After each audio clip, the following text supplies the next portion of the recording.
Mayor. All right, we'll reconvene the Standing Committee on Public Accounts, and we'll move along to the chapter pertinent to the Provincial Capital Commission.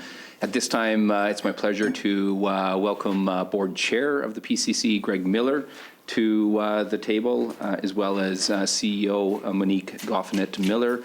Thank you so much for both being here today. You have other officials that are with you here today. Would you take a brief moment to identify who those officials are and leave any opening remarks for now? We're going to flip it over to the auditor's office, and then we'll get into your remarks. Thank you. Yeah, so today I have with me Monique Goffinett-Miller, Chief Executive Officer of the Provincial Capital Commissioner. I have Grant Hilsenteger, Acting ADM, Disaster Recovery with Government Relations.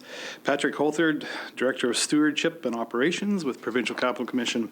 And Ryan Whippler, Director of Outreach and Visitor Experience with Provincial Capital Commission. Thanks so much. Thanks as well to everyone that's here. I'll identify as well that Diana Fink has joined us here at the table. She's a senior analyst with the Provincial Comptroller, so thank you for being here.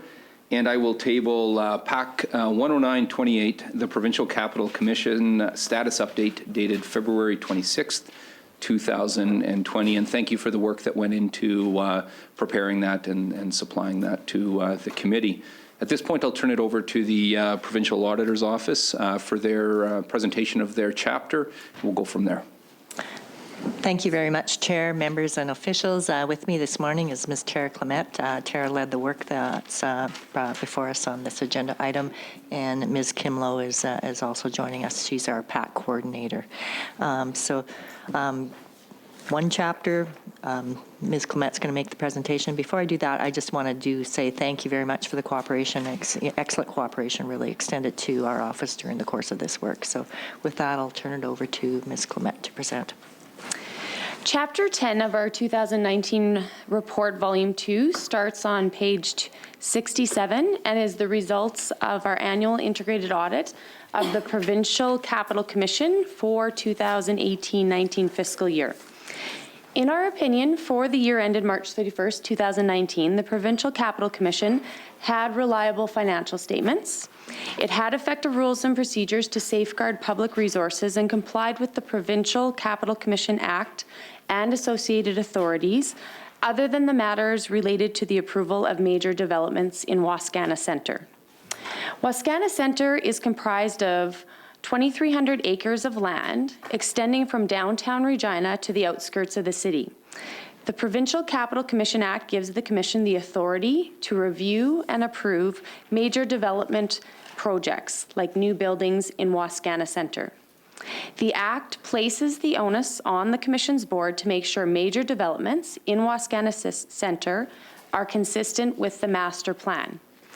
The master plan is a public document that is intended to guide future development and conservation of Wascana Centre. On page 71, we recommend that the Provincial Capital Commission make public written processes about the timing, nature, and extent of public consultations for major amendments to the Wascana Centre master plan. We made this recommendation because of the following. The 2016 master plan and the Commission's policy both expect public consultation for major amendments to the plan. However, neither document clearly define what constitutes major amendments or provide criteria to determine when and how the Commission should require a proponent, so a person who puts forward a proposal for a major development, to conduct a public consultation. Two major developments in Wascana Centre, which we examined, had public consultations, but their extents varied significantly. For one project, public consultation included numerous forums to allow for public input. For the other project, a 1-hour public consultation occurred with about 50 people in attendance. Having written public consultation expectations and processes would provide proponents a clear understanding of what is expected of them when proposing major development projects. In addition, sharing established processes with the public would show the Commission is committed to obtaining public input when making decisions about major development proposals. On page 72, we make two recommendations.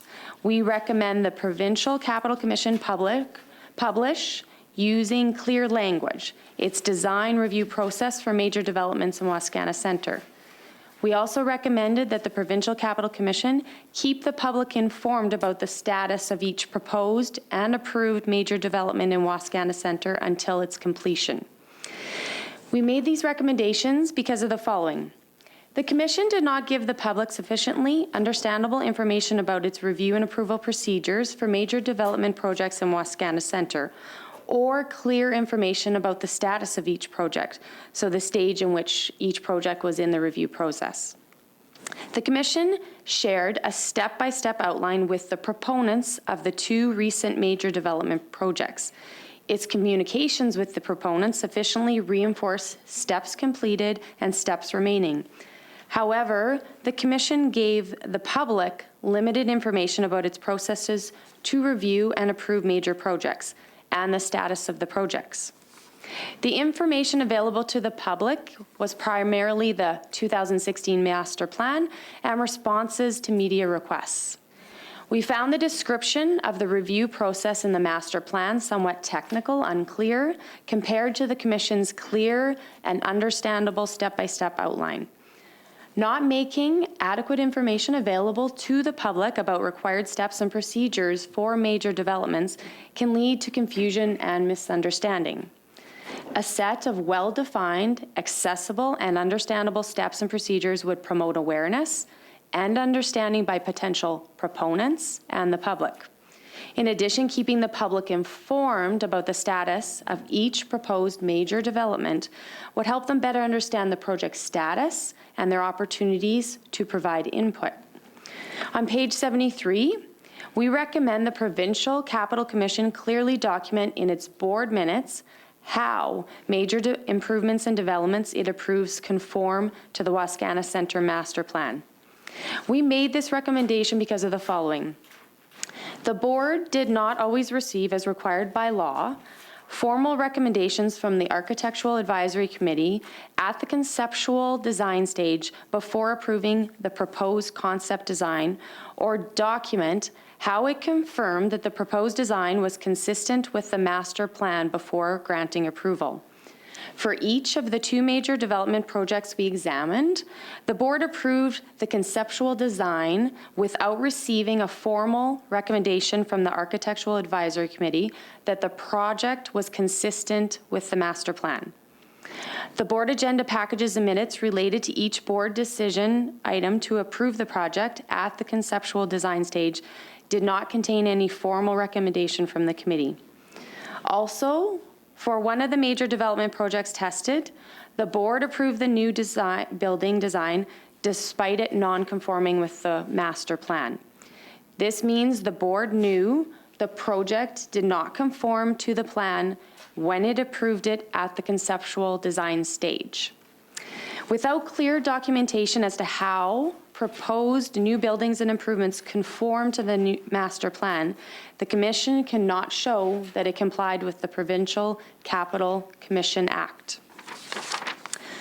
On page 74, we make our final recommendation. We recommend the Provincial Capital Commission establish agreements with building owners of major developments in Wascana Centre to facilitate control of building use and conformity with the Provincial Capital Commission Act and the Wascana Centre Master Plan in effect. We made this recommendation because of the following. The Commission has not set or communicated requirements of owners of buildings in Wascana Centre or their tenants to ensure on an ongoing basis conformity of the building and its use with the master plan. As of June 2019, the Commission didn't have agreements with building owners of major developments in Wascana Centre, like the CBC building. For example, it did not formally require building owners to seek its approval in instances of proposed changes to exterior design, change in use, such as significant changes in the types of tenants, or change in the assignment of control, so change in the building ownership.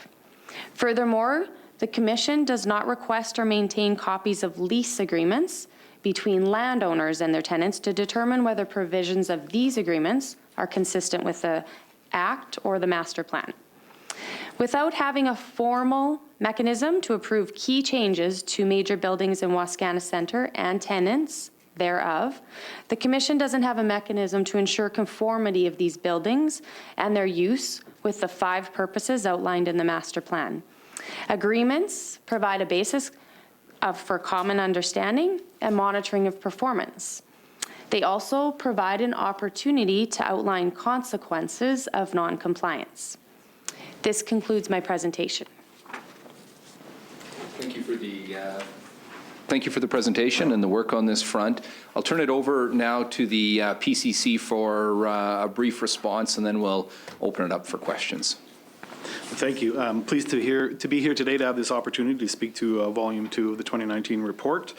As has been mentioned, there's 5 areas of improvement that were recommended, and we'll speak to those in turn. With respect to the recommendation of the PCC making public written processes for about the timing, nature, and extent of public consultations for major amendments to the Wascana Centre Master Plan, the PCC has implemented a number of improvements that include posting a proponent development checklist for new developments to the website. This was designed to improve transparency and to provide public information. Research has been initiated by staff on best practices for public consultation in anticipation of the 2023 master plan renewal, which will be initiated, it's anticipated in 2021. The status of this recommendation is partially implemented. With respect to the next recommendation that the PCC publish using clear language its design review processes for major developments in Wascana Centre. To address this recommendation, Provincial Capital Commission has developed and posted a proponent development checklist to the website for new developments in Wascana Centre. This document details steps required for any new major developments in Wascana Centre. It also shows current steps for all existing developments based on the 2016 Wascana Centre Master Plan. The Provincial Capital Commission Development Process Review Framework, which guides the internal management and file management on new development, has been completed and posted as well. The Provincial Capital Commission has also drafted and implemented a records management plan to make sure communications and processes around new developments are consistent. The status of this recommendation is therefore implemented. With respect to the third area of improvement, that PCC keep the public informed about the status of each proposed and approved major development in Wascana Centre until its completion. To address this recommendation, Provincial Capital Commission has publicly shared the proponent development checklist to clarify steps, requirements, expectations for any new developments in Wascana Centre. They are providing project updates to the Provincial Capital Commission Board regularly, and these will be made through the posting of meeting summaries on the PCC's website. The Provincial Capital Commission file management system supports the process of new developments, ensuring current and historical data is easily accessible internally. So with respect to that ongoing work, the status of this recommendation is partially implemented.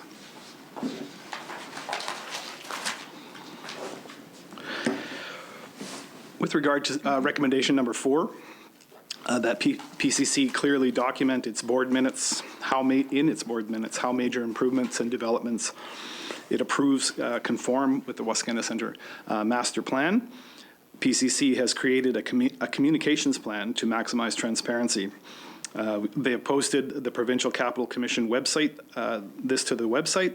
Along with this, the board members' biographies, the Provincial Capital Commission mandate, and its operational plan have been posted, as well as the Provincial Capital Commission Development Process Review Framework, and has been mentioned the Proponent Development Checklist and Land Use Development Policy.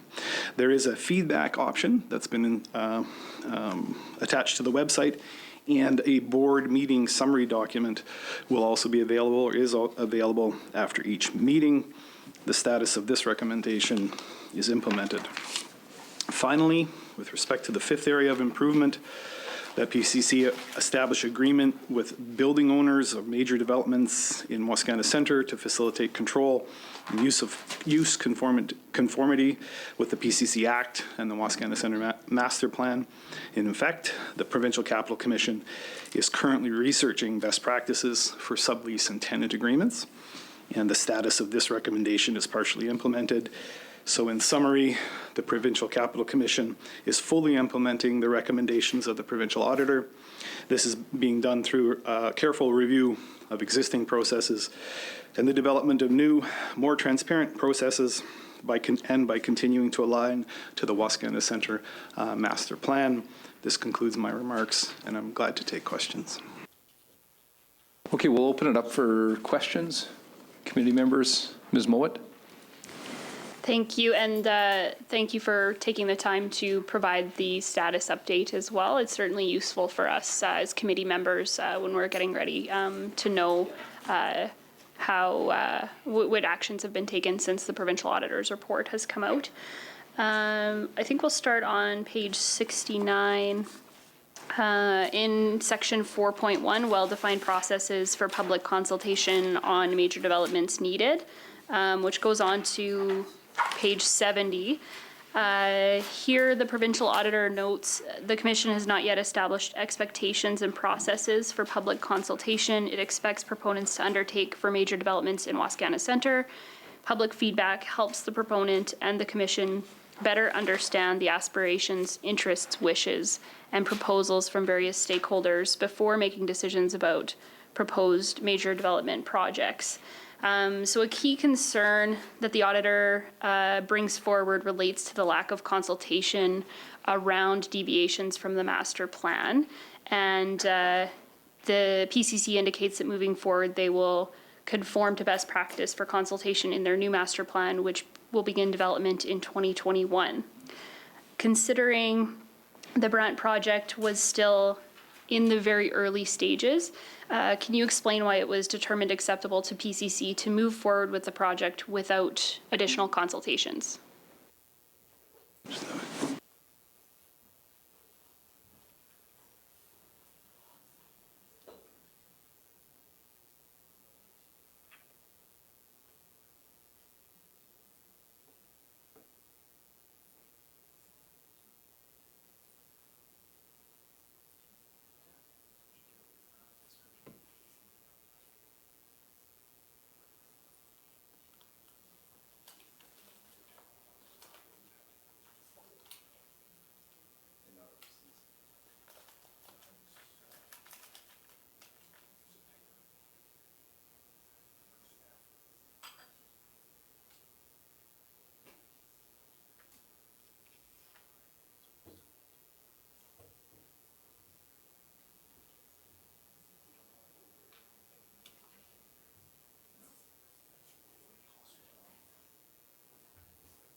So I'll ask Monique to fill in some of the details there with respect to a couple things in terms of the role of PCC as the regulator and the role of proponents with respect to the advancement of various projects.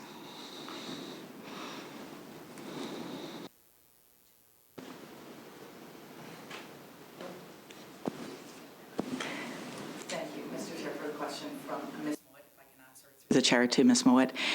There were two parts of your question there, if I can reference the first part, which is the public consultation piece. In referencing to that as the regulator, the Provincial Capital Commission is responsible for public consultation surrounding master plan and the master plan renewal or any major or minor amendments to said master plan. The secondary piece of your question was in regards to any development proponents that were wanting to come to Wascana Centre and put in a proposal for development. And you referenced the CNIB proposal. The Canadian National Institute for the Blind did bring forward in step number 14 of our current checklist that is available online on the website. That is the public consultation piece where the board would have reviewed what their public consultation had been. So any proponent of development is responsible for their public consultation under step 14. That is then brought to the board for review. When the board reviewed step 14, it was deemed that the public consultation had happened, and that based on the fact, as the auditor had outlined, that it wasn't a specifically prescribed value of public consultation. It was up to the proponent to do their public consultation. And the board reviewed it at step 14. They saw it as satisfactory in what they were reviewing at the time. And they moved from the motion was to look at the conceptual design. So the conceptual design was approved based on step 14 being completed. So thank you for your response. In the global news yesterday, there was also reference to the public consultation, and it highlights the fact that 2 city councillors tonight are bringing forward a motion raising awareness about the fact that there's been no proper consultation, calling for a detailed roadmap of what the next phase of the consultation will look like, and to ensure that the result of the consultation is considered by the Provincial Capital Commission. Considering this call and the auditor's report, has the PCC given any consideration to going back to square one and starting over with the consideration of the Brant project?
So thank you. So, Mr. Chair, with respect to our response to the provincial auditor's report here today, in the recommendation 4.1, the direction towards the Capital Commission, which we've certainly committed to do, is to make information about these public processes, roles and responsibilities more explicit.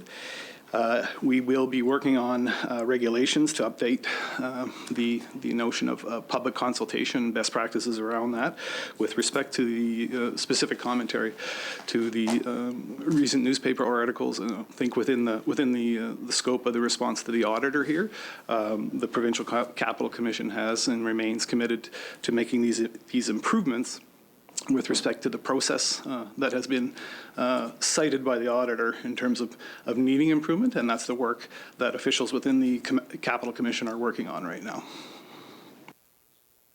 I saw the auditor talking quite a bit. I wonder if you want to weigh in any way? No, what we were referring to, actually what we were having our side conversation on is that we noted that Monique referred to step 14.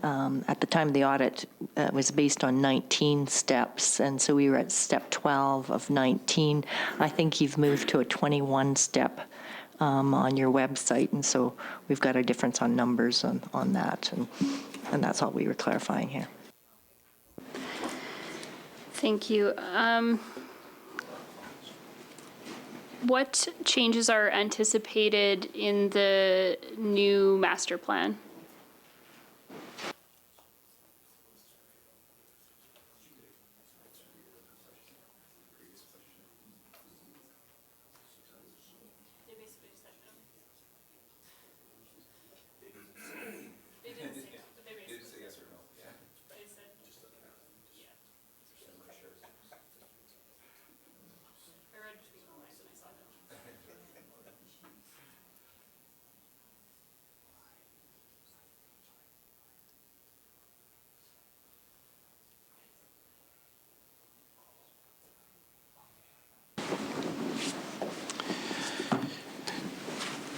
So the master plan that is in place right now was developed in 2016. The development of the new master plan is a 7-year cycle. So the development of the new one is slated for 2023. The beginning of that process is anticipated, to answer your question, in 2021. Sort of can't preempt what will take place as a result of those processes that will begin in 2021.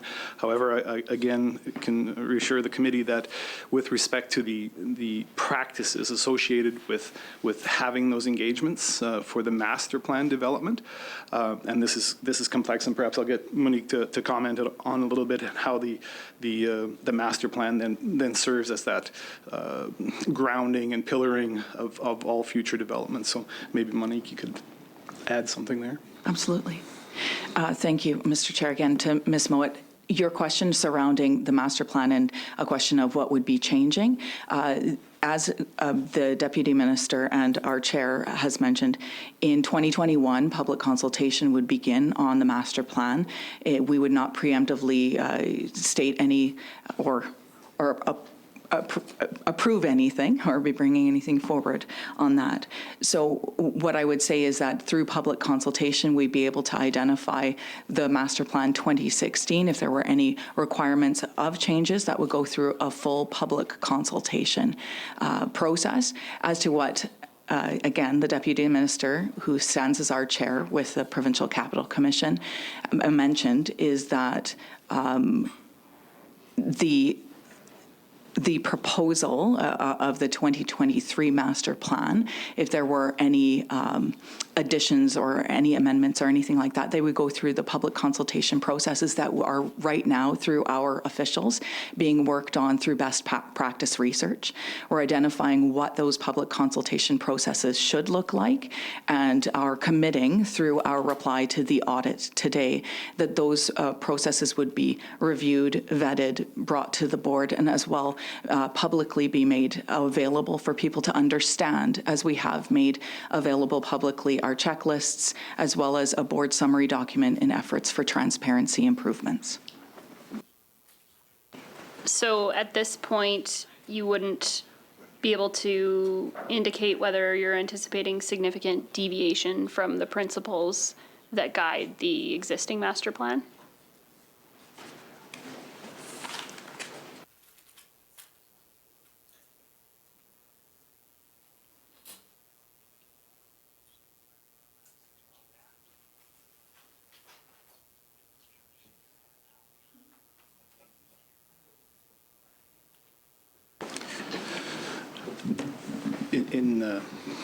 In my role, in my dual role here, no, I can't anticipate. I don't have knowledge of the future, but no, I don't anticipate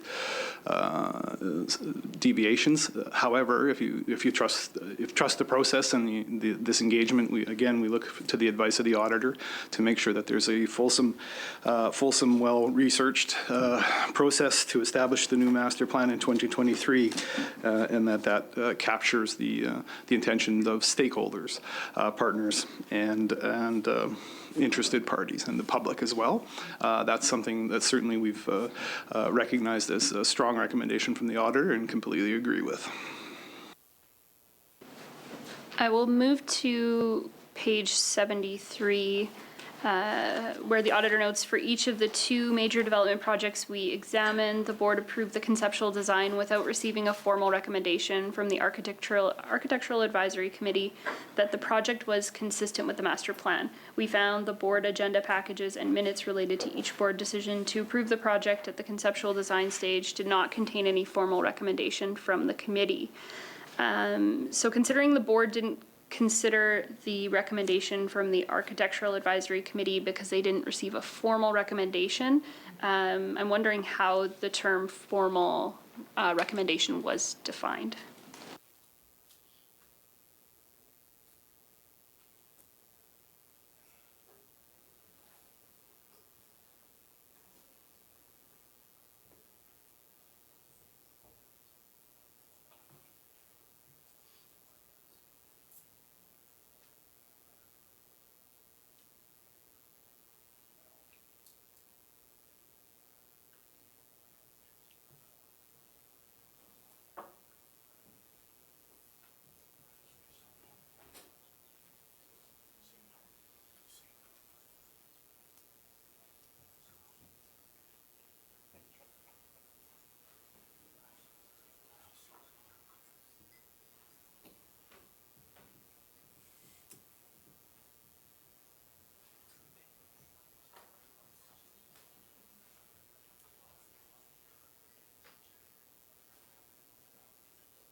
At the time that decision was taken, there was no there was not a definition of what was considered as formal.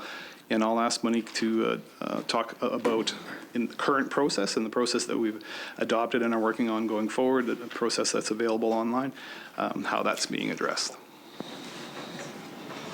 Thank you again for the question. And in the opportunity to clarify how we are identifying what formal would mean in the future and from this point onwards. Formal would now mean a letter to the board, a letter that is received. Previously, it could have been a package or a form in a presentation to the board. And we were not able to, at the time of the audit, identify the formal portion of that submission to the board. So through the current checklist that is available on the Provincial Capital Commission website, you will identify that there is information there that identifies a letter that needs to come to the board through the Architectural Advisory Committee so that it can be reviewed by the board as to what their recommendation is. I understand there were other non-formal submissions that have expressed concerns. How were these submissions factored into the audit?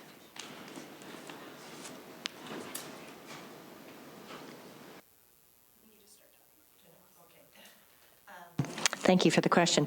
So basically, what we were, in this case, what we're looking at is a piece of legislation that the legislation says, and it's in Figure 2 on page 73, and it says the Architectural Advisory Committee recommends approval. So in our view, discussion between the committee and the board is just that. So communication back and forth on these types of projects. We respect the fact that there will be discussion back and forth at various points in time, particularly because these projects are evolved from various steps, and the advisory committee their advice is sought at various stages. So we were looking for a definitive decision from the committee versus just conversation or advice to align with what was expected in the legislation. So, at this point in time, their role is to make a recommendation, and so we didn't see anything that says, as a committee, we recommend this. And so that, in our view, that is a key thing that has to occur. Thank you. And I wonder if the auditor has considered an additional audit with a broader scope that looks at the elements of this process that happened outside of the formal packages that have been provided or considered at board meetings. I'm not sure what you mean on that. Could you clarify? Just additional or informal information that came forward. In the course of the work that we looked at here, we did look at some of the informal communications that flowed between the officials within the commission, in some cases the board members within the commission and the advisory committee. But as I just indicated, what we were looking for was something definitive, right?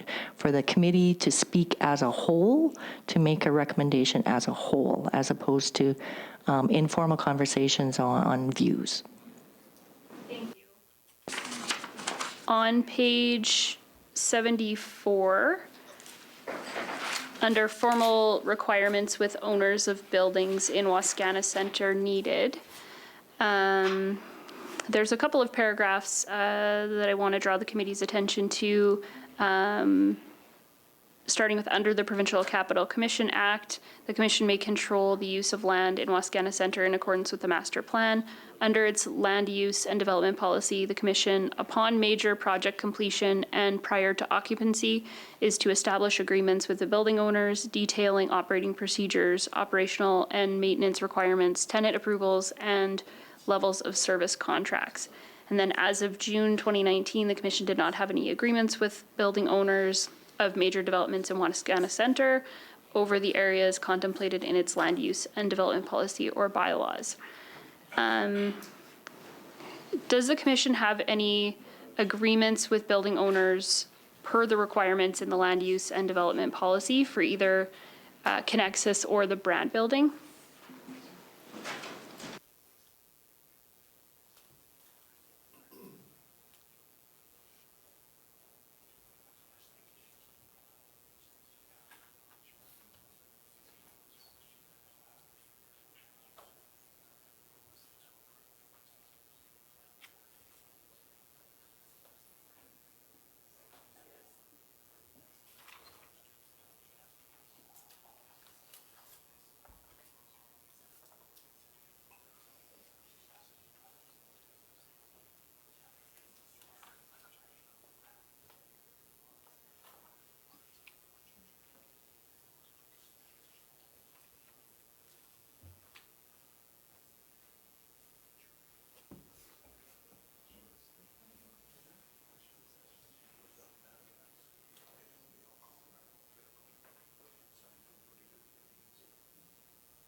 I'm glad to answer your question. So you had mentioned a question about the agreements with the commission, so the Provincial Capital Commission, and the two proponents of development, Connexus and the Canadian National Institute for the Blind projects. Connexus project is currently at step 36 of the 38 steps that's available on the checklist. At step 37 is when the Provincial Capital Commission would receive tenancy agreement information. Again, that's available for you online. So at step 37, we'd receive, and as part of our responsibility as the Provincial Capital Commission is to review the tenancy agreement to make sure that that is compliant, and the board would have that information in their updates as well. Those updates would be made public through the board summary document. The Canadian National Institute for the Blind project is at step 23. So they have not yet made it to step 37 for those tenancy agreement pieces. So we do not have any agreements at this time for tenancy agreements. Thank you. In terms of the Connexus agreement that is in development, is that safe to say, or is it just that's the next step? Sorry? Would you say that the agreement is currently in development, or it is with Connexus? Connexus is, the proponent itself is at step 36. And once they reach 36 completion, then they would move to the next step, which is step 37. And once that agreement is in place, is that something that would be made public?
So I'm sorry, just a question for clarity to help us answer accurately. With respect to the list that you're speaking, can you give me just a little more what you need? Just in terms of the tenancy agreements that are being recommended here, I'm just wondering if they will be made public.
So maybe I'll begin this answer. So with this new, on the recommendation of the auditor and improving these processes, this new 38-step processes, we've never got to that point per se in the process. So we'll certainly undertake to answer your question today, while respecting that the board and the administration has some work to do with how such things will be received, evaluated, and communication in a transparent way will follow. What I anticipate happening is that when the proponent is at that point where that element is submitted to the board, there will be consideration, and I would anticipate that the results of the consideration of the board would be communicated through the board's summary documents subsequent to board meetings. That would be the anticipated sort of modality of that happening. More specifically, with respect to agreements, and the particular nature of agreements, we always have to make sure that, all the partners and parties to agreements are aware of the nature and extent of agreements and disclosure and those kinds of things. But I think the resonant thing here is that the administration is working through a process with the board to ensure that as such things comes in, there is a transparent consideration of them, and maybe I'll get Monique to talk about how that's anticipated to happen in this new 38-step process. Thank you very much for the question. So surrounding tenancy agreement information being shared publicly, again, I'll reference how the Deputy Minister and our Chair has mentioned that there's an appropriate mechanism to share that information publicly now with the board summary document. So as those steps are considered reviewed by the board and then moving on to the next step, that would be made public through the board summary document. So again, we wouldn't be speculating on the outcomes of any of that information, but what we are saying through administration, we are working on improving transparency and creating better mechanisms for said transparency in an appropriate way, working with our board.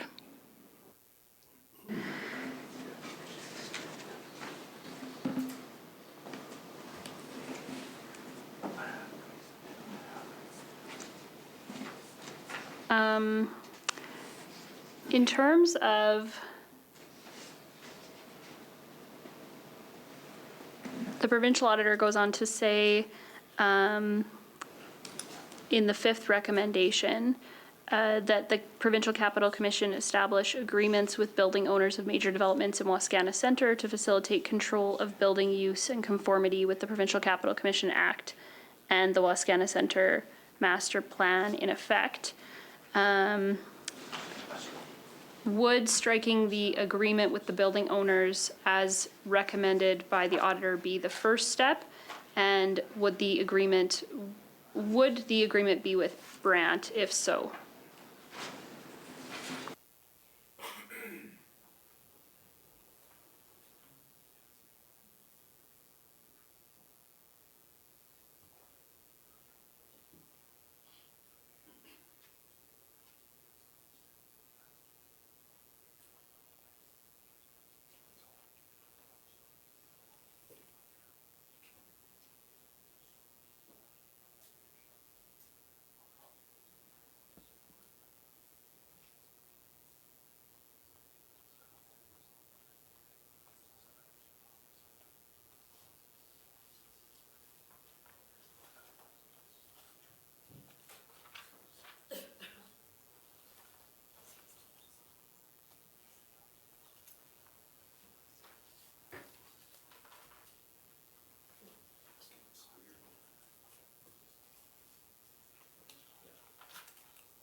Thank you for the question. So surrounding the question of formal agreements that the auditor had mentioned, There is some context that I'd like to give you, and if I can, I'll read from the checklist that we even have here.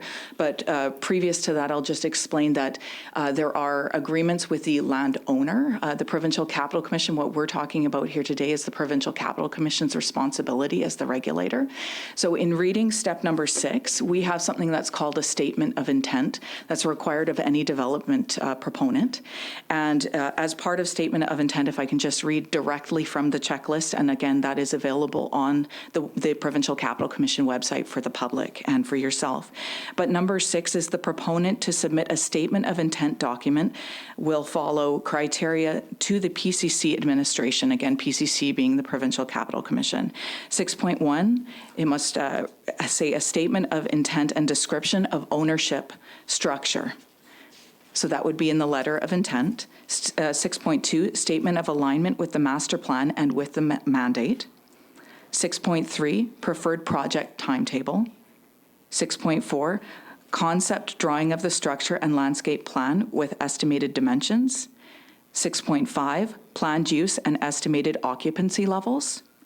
6.6, preliminary parking plan. 6.7, traffic flow estimate. 6.8, estimated environmental impact. 6.9, a statement that the owners are prepared to enter into agreement with the PCC describing building use and conformity to the PCC Act and Land and Development Bylaw 24.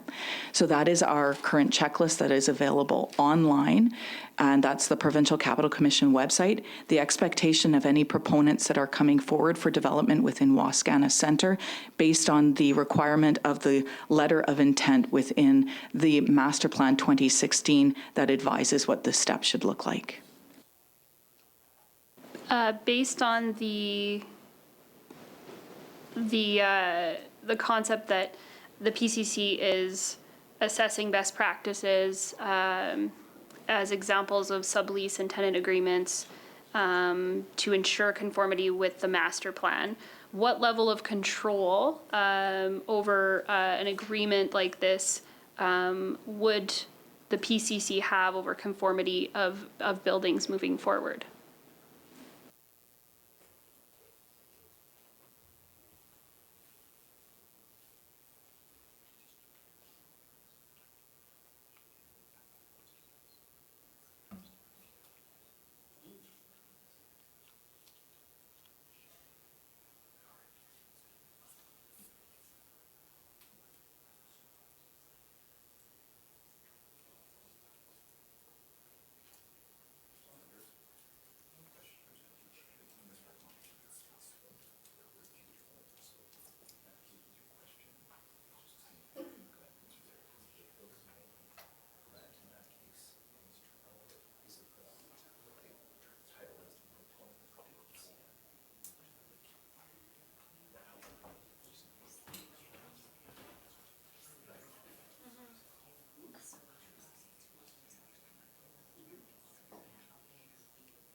So, Mr. Chair, I'd like to answer the question, but if I can ask the member of the committee to ask the question once more for me, and then I'll answer.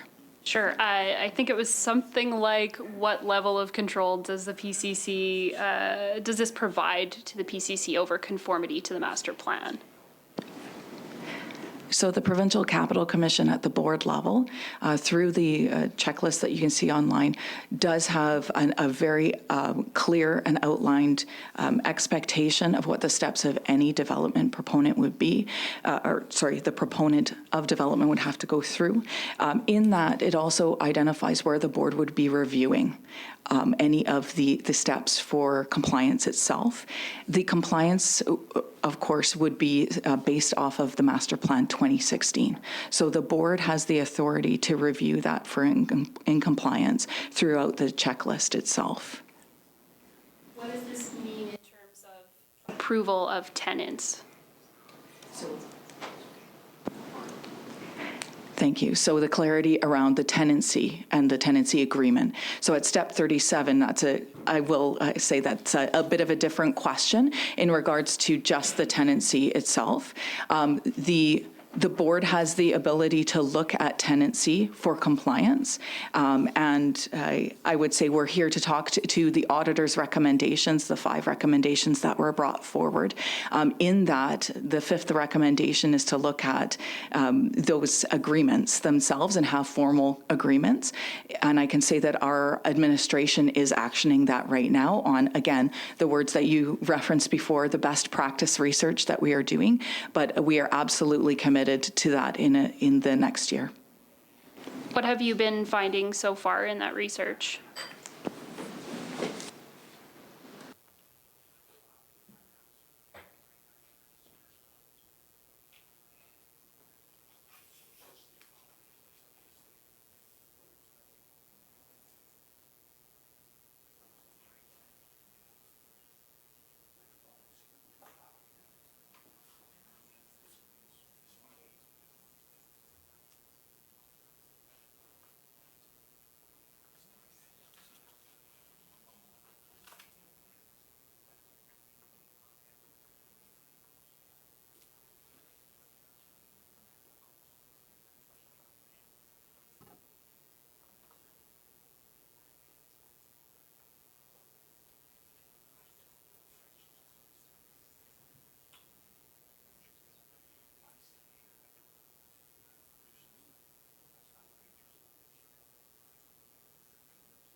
So with respect to the auditor's recommendations, and specifically touching on this construct of tenancy, I'm happy to say that the staff of PCC has been actively engaged in this, looking at best practices.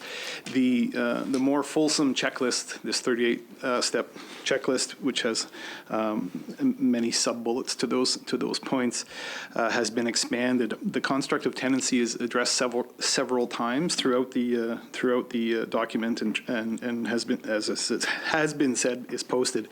So I'll get Monique maybe to speak, if you can, to the construct of tenancy and where it appears in this new process, and certainly can speak to the board's commitment to making sure that as we reply to the audit, and has been said already that our commitment is to fully implement this audit, tenancy has been carefully considered. Thank you. I will elaborate on the fact that your question was in regards to what our findings were surrounding research of best practice.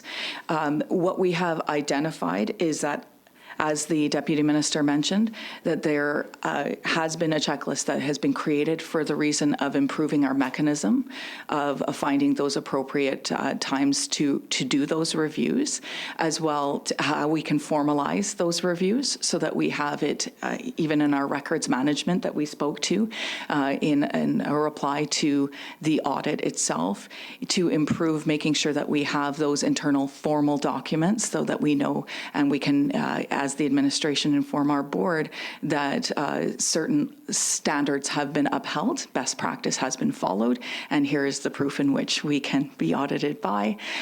In reply to the audit, the research we're doing is to make sure that we do have the right mechanisms in play. As again, I will reference that the Deputy Minister mentioned earlier that there are many elements of that checklist at the letter of intent that I just read out, that part of that is about tenancy. Again, at the conceptual design, there's an element of the package that talks about tenancy, and at the detailed design, it requires some more information in regards to that. And then at step 37, again, there is that formality of mechanism to ensure that tenancy agreements do exist with the proponent and the land user. And again, I will reference the checklist if I can. Can I grab that from you? Thank you very much. At step 37, it's important to understand that they identify the land use and the tenancy approvals, and there are the words throughout the life of the facility. So that is available online for you.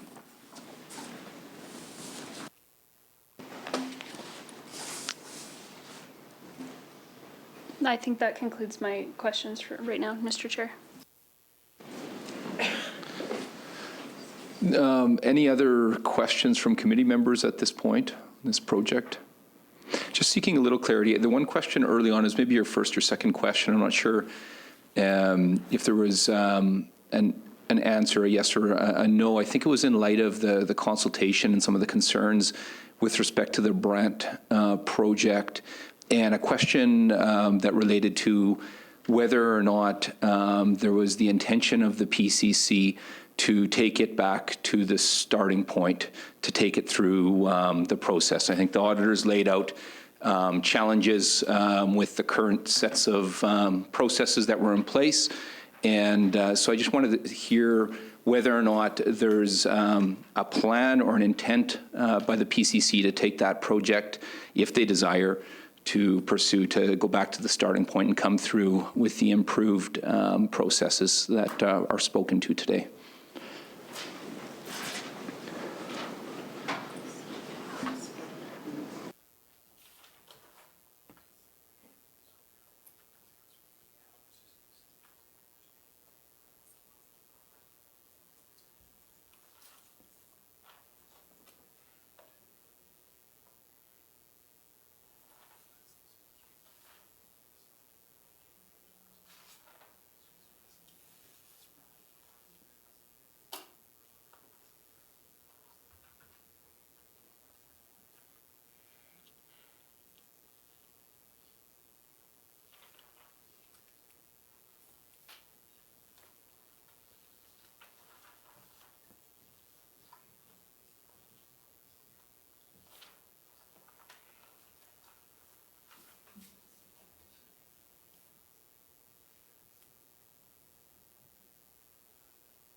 So with respect to the CNIB project, the proponent has been directed by the board that they are on step 23 of the 38 step process.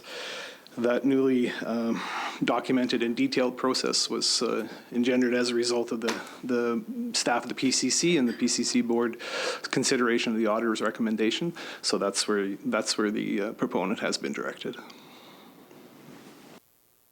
Thanks for the response. I have concern with that as a member at the committee. The auditor's certainly been clear with respect to the deficient processes in place and the lack of adherence to some of those processes as well. But I'll leave that here.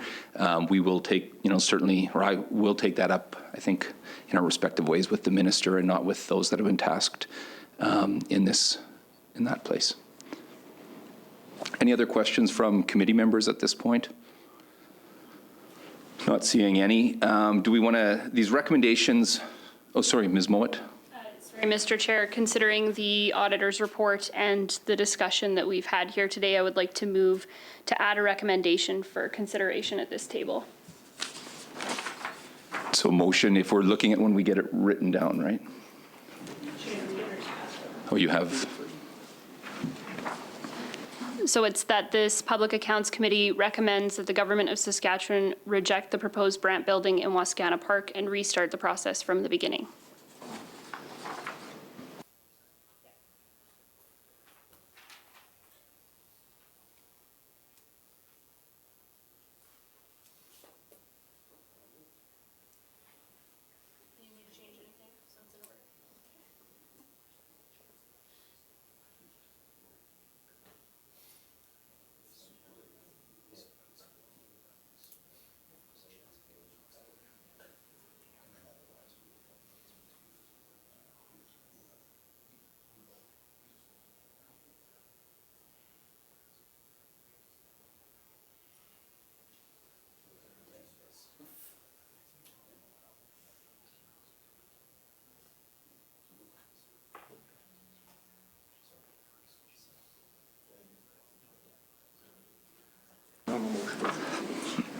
so we have a motion that's been brought forward that I'm told is, or that is in order, and it was brought forward by Ms. Mowat.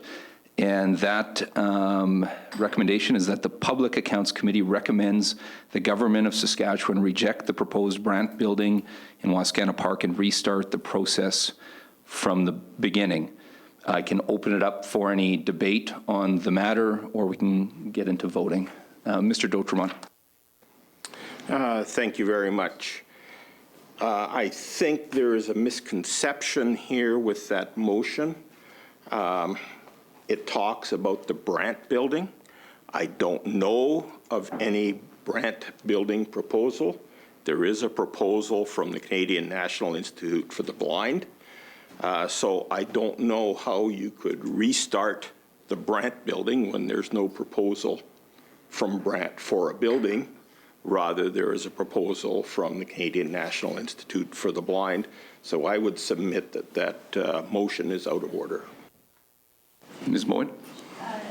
Mr. Chair, with respect, it's language we've been using throughout the conversation today. I think committee members know that we're talking about the CNIB/Brant Building when we're talking about this. I've asked questions in this format, and the PCC has replied today with acknowledgement of the project we're referring to.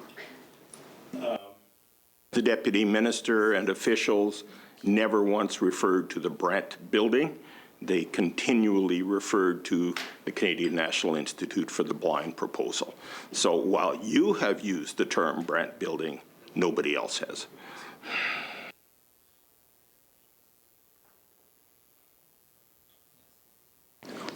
I just have one question here. Certainly, I think we understand this project to be largely a Brant project. Now, is the actual, it talks in recommendation 5 from chapter 10, it speaks about the building owner with the, maybe there's a discrepancy between who the proponent is or the building owner. Is Brant, in fact, the building owner within this proposal? Of course, we know their role within it. I'm sorry, Mr. Chair, I'm not clear as to where we are in terms of the proceedings. If there's a motion on the floor, wouldn't be, I don't think, my place as an official to engage in the debate that's on the floor. So at this point now, do we have any more to the debate across the table on the matter? Certainly, I know which building we're talking about here at the table as the chair. Ms. Mowat? Mr. Chair, I won't get too into semantics on this. I think bottom line, the reason I'm bringing forward the motion is that there has been a lot of public concern about the lack of consultation. We have recommendations for an improved process here, so an opportunity for the project to go through the process from the beginning is what I would suggest that we recommend, and that's the reason for bringing the motion forward. Motion's been brought to the table. There's been the debate. I would welcome any more debate across the table. Otherwise, we will get around to voting on the motion. So should I read it again, or do we know what we're... I'll read it so we know what we're talking about here. That the Public Accounts Committee recommends that the Government of Saskatchewan reject the proposed Brandt building in Wascana Park and restart the process from the beginning. All in favor?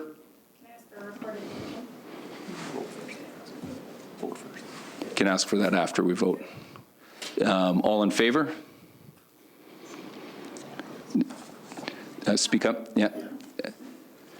And I'll vote as a member as well. Yeah, I can, as a public accounts. And those opposed? Opposed. Okay. I'd ask for a recorded division.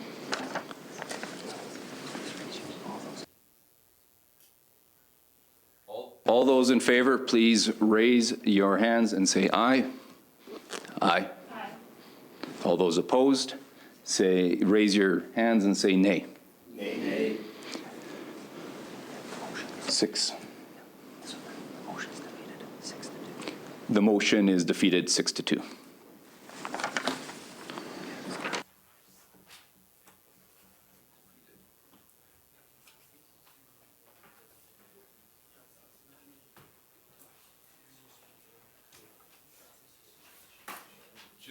Along, we still have the new recommendations before us that we want to deal with, and thank you for the work and the report on this front. I think on a quick canvas of it, and there's been pretty good detail that's been provided by those at the table here today. I believe that it's been noted that in the case of recommendations 2 and 4, that implementation has occurred, and so I would welcome a motion to concur and note compliance for recommendations 2 and 4. Moved by Ms. Lambert. All agreed? Agreed. That's carried. And with respect to recommendations 1, 3, and 5, the details and the actions have been laid out that detail that these are partially implemented, so I would welcome a motion along the lines of concurring and noting progress. Would someone care to move? Mr. Cox? All agreed? Agreed. And that's carried.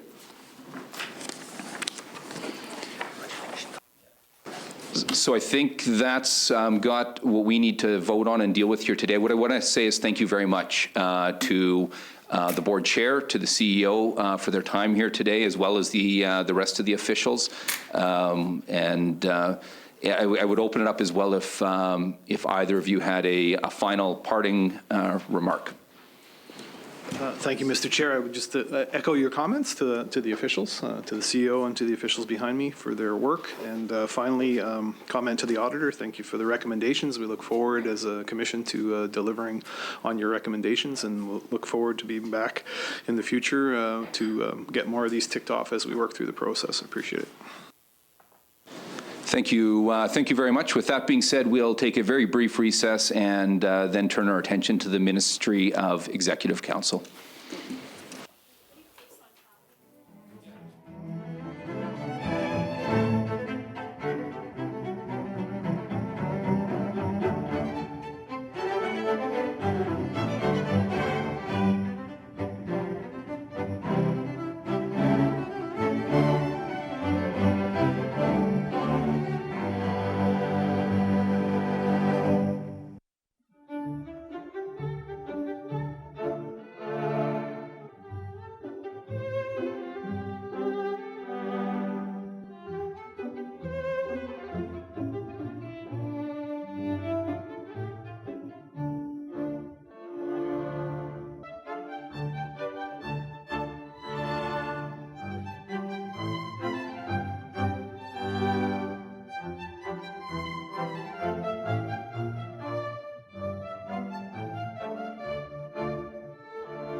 Okay, we'll reconvene the Standing Committee on Public Accounts here this afternoon. We'll turn our attention to the Ministry of Executive Council. Thank you so very much to the DM of Executive Council, Cam Swan, for his attendance here today as well. I understand Kristen Fry is joining us here today as well, Executive Director of Corporate Services. So I've done that introduction, so you don't need to do that. What we'll do here, I'll open it up for some brief remarks on each of the respective chapters, but that'll be subsequent to the auditor's presentation. And we're going to deal with these chapters in I guess, pairs. So the first two we're going to deal with are chapters 4 and 5 from the 2018 and 2019 Volume 2 reports, respectively. And at this time, I'll turn it over to the provincial auditor. And I'll just briefly do some introductions here. I've got on my left Ms. Carolyn O'Quinn, that was here earlier, and Melanie Hebner is back. And lurking behind there is also Jonathan Patuli. He's looking. And Jonathan's just recently joined the finance team, so he's here learning, I think, to some extent. And Ms. Lowe remains with us. So as the chair indicated, we're going to present the chapters in two separate presentations. Each presentation will have the first one has two recommendations for the two new recommendations for the committee's consideration, and then the second one has one new recommendation for the committee's consideration. Without further ado, I'll turn it over to Carolyn. Chapter 4 in a 2018 report, Volume 2, which starts on page 27, reports the results of our 2017-18 annual integrated audit of the Executive Council. This chapter contains two new recommendations. Chapter 5 in our 2019 report, Volume 2, which starts on page 37 of that report, reports the results of our 2018-19 annual integrated audit, including an update on the status of the two recommendations. For the year ended March 31st, 2019, Executive Council had effective rules and procedures to safeguard public resources other than the area reflected in the following recommendation. On page 29, we recommend Executive Council review in detail its periodic financial reports. During 2017-18, Executive Council did not identify, during its review of quarterly revenue forecasts, that it had missed recording a federal grant revenue of $760,000. Not reviewing financial reports in sufficient detail increases the risk of errors in the financial records, which may result in management making decisions based on inaccurate financial information.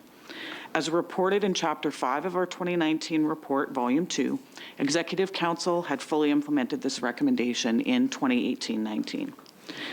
For the year ended March 31st, 2018, Executive Council complied with authorities governing its affairs other than the area reflected in the following recommendation.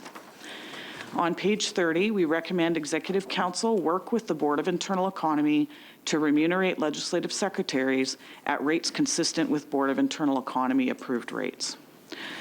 While the Executive Government Administration Act gives Cabinet, through orders in council, the authority to appoint MLAs as legislative secretaries with or without remuneration, it does not explicitly give Cabinet authority to set the remuneration rates. Rather, the Legislative Assembly Act 2007 gives the Board of Internal Economy clear authority to set those remuneration rates via board directives. The board has set remuneration rates for legislative secretaries in its directives. During 2017-18, Cabinet set remuneration rates for legislative secretaries without the clear legislative authority to do so, and those rates differ from the rates approved by the Board of Internal Economy. While Executive Council is aware of the differing rates, we did not see evidence of it working with the Board of Internal Economy to align the rates. Not operating within the parameters set by laws and directives can decrease public confidence in government.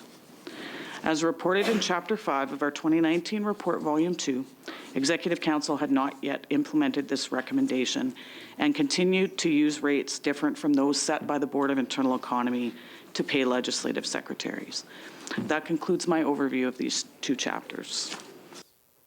For that presentation. Before we move along, I'm just going to also, and thank you so much to the officials that are here today, but thank you for the work on the status update, and I'm going to table PAC 11028, Ministry of Executive Council status update dated February 26th, 2020.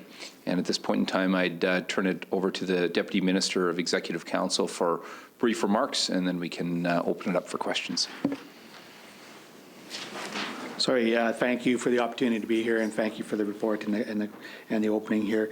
Just very briefly on the first recommendation that was covered here around the detailed financial review, just a couple of additional comments beyond what was already shared is we believed in Executive Council that we were unsure whether the actual funding had been provided by the federal government. We were obviously erred in that particular case. Our belief is that it wasn't lost money per se. It was not coded to the right place. Between us and finance, we needed to have better communication and better processes in place. We accept that, and we have, since the original recommendation, we have put in better processes, we believe, to cover that possibility again, and a follow-up audit. I think the provincial auditor has agreed with that. So again, we erred. We're open in saying that, but it was a procedural thing where we were not doing our due diligence for checking the records. We are now doing that to avoid that possibility in the future. On the second item around the legislative secretaries, the advice that Exec Council has been following in 2016, again in 2019, from our Ministry of Justice is that the Lieutenant Governor and Council could appoint lead secretaries with remuneration on the condition they agree to forego the amount set by the Board of Internal Economy and accept the lesser amount. We understand that our advice and the advice we're receiving is not the opinion you share, but at this particular stage, we have not done any follow-up work on this particular item because that is our belief is that that is the advice we are continuing to follow. So with that, I'll conclude my remarks. Thank you very much. I'll open it up for questions. Ms. Mowat. Thank you very much, and thank you for providing the status updates as well on these two chapters here. Certainly encouraging to see the implementation of the periodic financial reports. In terms of the recommendation around remuneration rates of legislative secretaries, I wonder if you can provide a little bit of elaboration on why there are no planned actions there. You sort of mentioned a little bit about this in your opening remarks, but I'm just wondering if we can get a sense of this for anyone who's following along. Thank you for the question. I can be brief. We have not been directed to do any follow-up action, so therefore we have not. Thank you. In terms of this recommendation, I wonder if the provincial auditor has any additional thoughts around the requirement for this recommendation to move forward. I guess where we're at is really all we're saying is that when we look at the legislation, the Executive Government Administration Act gives the Executive Council the authority to do the appointment of the individuals, and the Legislative Assembly Act 2017 gives the Board of Internal Economy the authority to set the remuneration rates. And we're just drawing to the attention that the rates that are being used aren't aligning with the rates that the Board of Internal Economy have set out. We're not advocating for a particular rate whatsoever. What we're saying is that, we're suggesting is that the Executive Council work with the board so that the directive actually aligns with what's being paid, and whatever rate that may be. So right now you've got two conflicting things happening, right? So you've got one directive sitting out there, which the Board of Internal Economy has the legislative authority to issue that directive, and people are being paid at a different rate. What is the current remuneration rate? The current remuneration, I have trouble saying that word, sorry, rate is $3,000. And I believe the legislation says $14,000. Yes. And are there any plans to change that in the future? No imminent plans to change that. So Can I just ask a kind of a clarifying question? So really what we're talking about here, though, is we're not suggesting that the folks that are receiving $3,000 right now, we're not saying that they should receive $14,000. That's not what the auditor's recommending, and I wouldn't support that. But what you're suggesting is that it's not compliant with the Act because to have the title legislative secretary, that rate is attached through the Legislative Assembly Act, which is, those rates are decided by the Board of Internal Economy. And your recommendation is simply that Executive Council should be working with the Board of Internal Economy to make sure that they're compliant by way of the Act. And it's the Board of Internal Economy then that would be working to establish whether 3,000 is the right amount or 1,000 is the right amount, or whatever that may be. Is that correct? That's quite correct. We're not suggesting whatever rate, the Board of Internal Economy and the Executive Council can decide what the appropriate rate should be. What we're just saying is that the authority to set the rate really rests with the Board of Internal Economy. Thanks for that clarification. I like to support the auditor's work. I didn't want to concur with a recommendation that was going to cause an increase in pay for this role. That's not what you're asking for. You're asking for the Act to be, for the two authorities to work together to make sure they're compliant with the respective acts. Given the level of detail that we've been provided with, I don't have any more questions. Any further questions? Mr. Burkich, do you know what the right number should be for those ledge secretaries? Oh, when I was ledge secretary, it was 0. Listen to that. There's a long-serving member, That's a hard-working volunteer over there. So we have the two recommendations before us, one that's been implemented. And so the first recommendation, I would welcome a motion that we concur and note compliance. Ms. Lambert moves. All agreed? Okay, that's carried. And the second one, I would welcome a motion to the effect that we concur with the recommendation. Would someone care to move that? Mr. Burkich moves that we concur with the recommendation. All agreed? That's carried as well. We'll move along to the other two chapters that we're going to deal with together as well.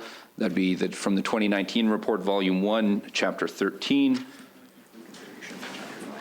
Oh, my apologies. I'm moving along a little quicker than we need to. We've got a whole bunch more questions on Chapter 5. No, I'm joking. What we do need to do is welcome a motion to conclude consideration of Chapter 5 because there's no new recommendations there. Would someone move that we conclude consideration? Ms. Lambert. All agreed? And that's carried. We'll now turn our attention to the 2019 report, Volume 1, Chapter 13. And the 2019 report, Volume 2, Chapter 33, and I'll turn it over to the Provincial Auditor's Office.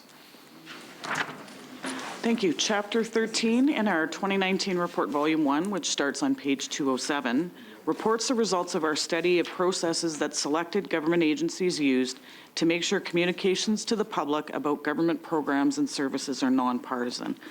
We undertook this study to help promote transparency in government communications, and we made one recommendation. Chapter 33 of our 2019 report, Volume 2, starting on page 269, reports on the status of this recommendation at September of 2019. Nonpartisan communications are objective and not directed at promoting a political party or its interests. Generally, it adheres to facts, avoids political bias, and focuses on informing and educating the public about government programs and services.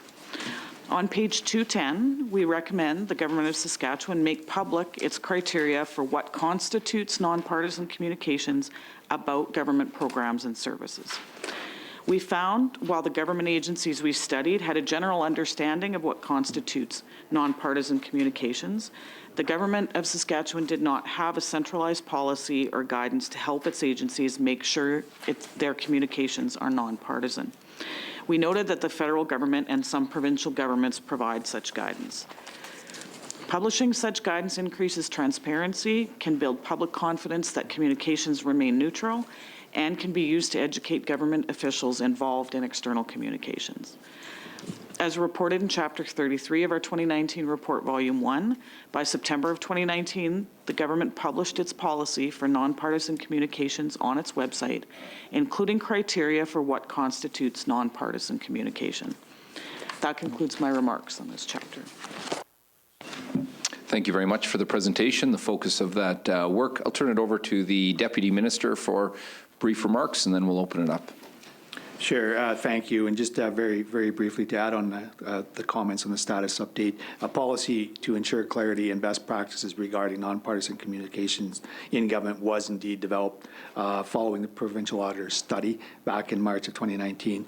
The study, I would note, did conclude that there were no complaints from the public that were known, nor internal practices that promoted partisan communications. However, the policy formalized what had been long-standing practice in government. We do have information available to the public on what the policy is.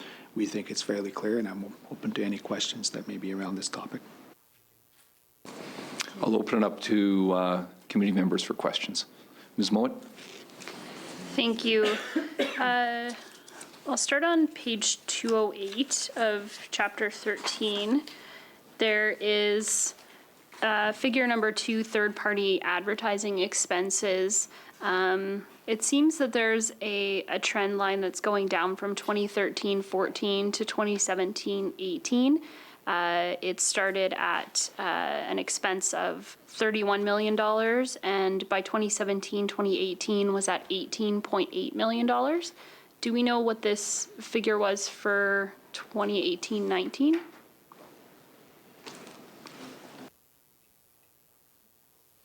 No, sorry, didn't anticipate that question, so no, we don't have the information here today. Thank you. In terms of the trend overall, it's consistently trending down. So if we assume that it's continued to trend down, can you speak to why that is, that government-wide advertising expenses have decreased over time?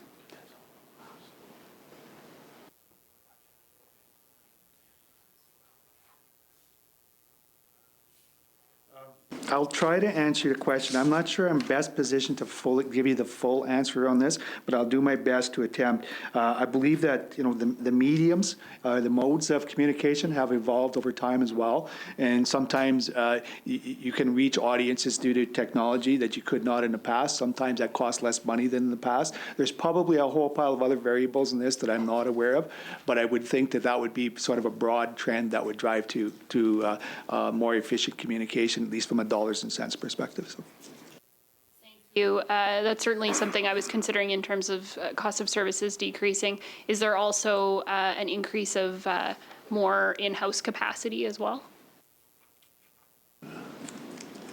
I don't think I'm not sure is probably the full answer really, but I don't get the sense that there's a lot of significant decrease in in-house capacity overall, or increase as far as that goes. There might be a little bit of variability from year to year, but I don't think there's a major trend one way or the other within the time period you're talking about here. So, in terms of the policy that was made public in June, I'm wondering if you can speak to what factors went into the development of the communications guide.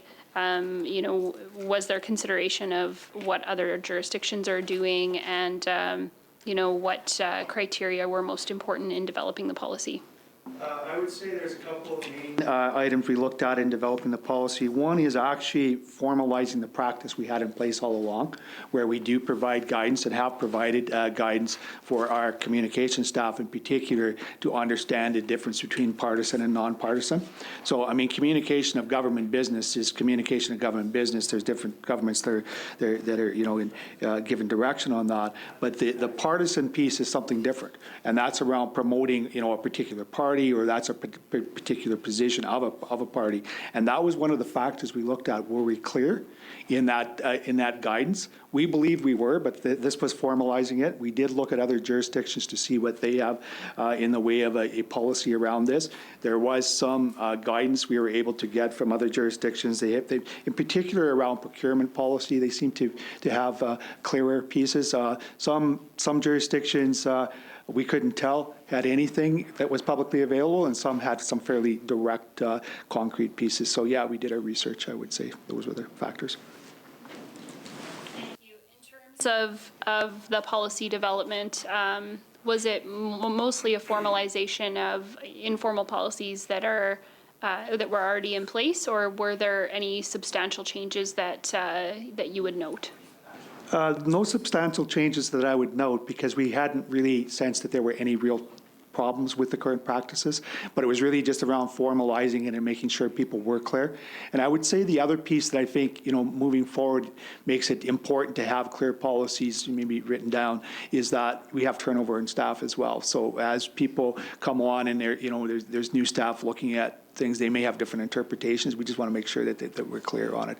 We were quite reassured that when we looked at it, that there wasn't, incidents of people going and doing partisan communication. So. Thank you. That concludes my questions, Mr. Chair. Other questions from committee members on these two chapters? Are there any? Not seeing any.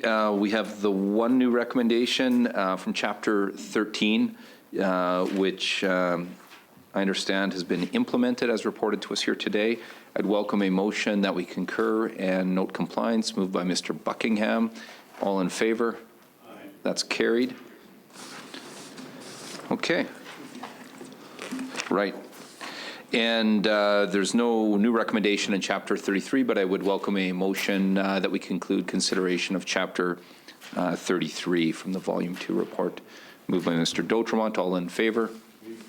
And that's carried. So thank you so very much for your time here today, Deputy Minister Swan.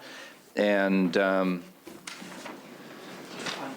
Ms. Fry, thank you for your work. Any final comments before we shift to our next consideration? Just some very brief comments. Thank you for obviously the work ongoing, but also the questions here today. So thank you. Thank you very much. We'll take a very brief recess, and up next, we'll consider the Ministry of Government Relations.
Okay, we'll reconvene the Standing Committee on Public Accounts, and we welcome a strong delegation, a big delegation from Government Relations. We thank all of the officials for their daily work. I'll briefly welcome Deputy Minister Miller and ask him to introduce the officials that are with him here today. I'll ask him not to get into focusing on the respective chapters at this point. We'll do that subsequent to the presentation of the auditor on each one of them. Right. Thank you, Chair. I'm pleased to have with me today my ADM Laurier Donne, ADM of Corporate Services and Disaster Recovery, Sheldon Green, ADM of Municipal Relations, Giselle Marcotte, ADM of First Nations Métis and Northern Affairs, Lissa Aitken, Executive Director of Policy and Program Services, Jeff Markowicz, Executive Director of Corporate Services, Brad Henry, Executive Director of Northern Municipal Services, and Susan Cranny, Executive Director of Lands and Consultation.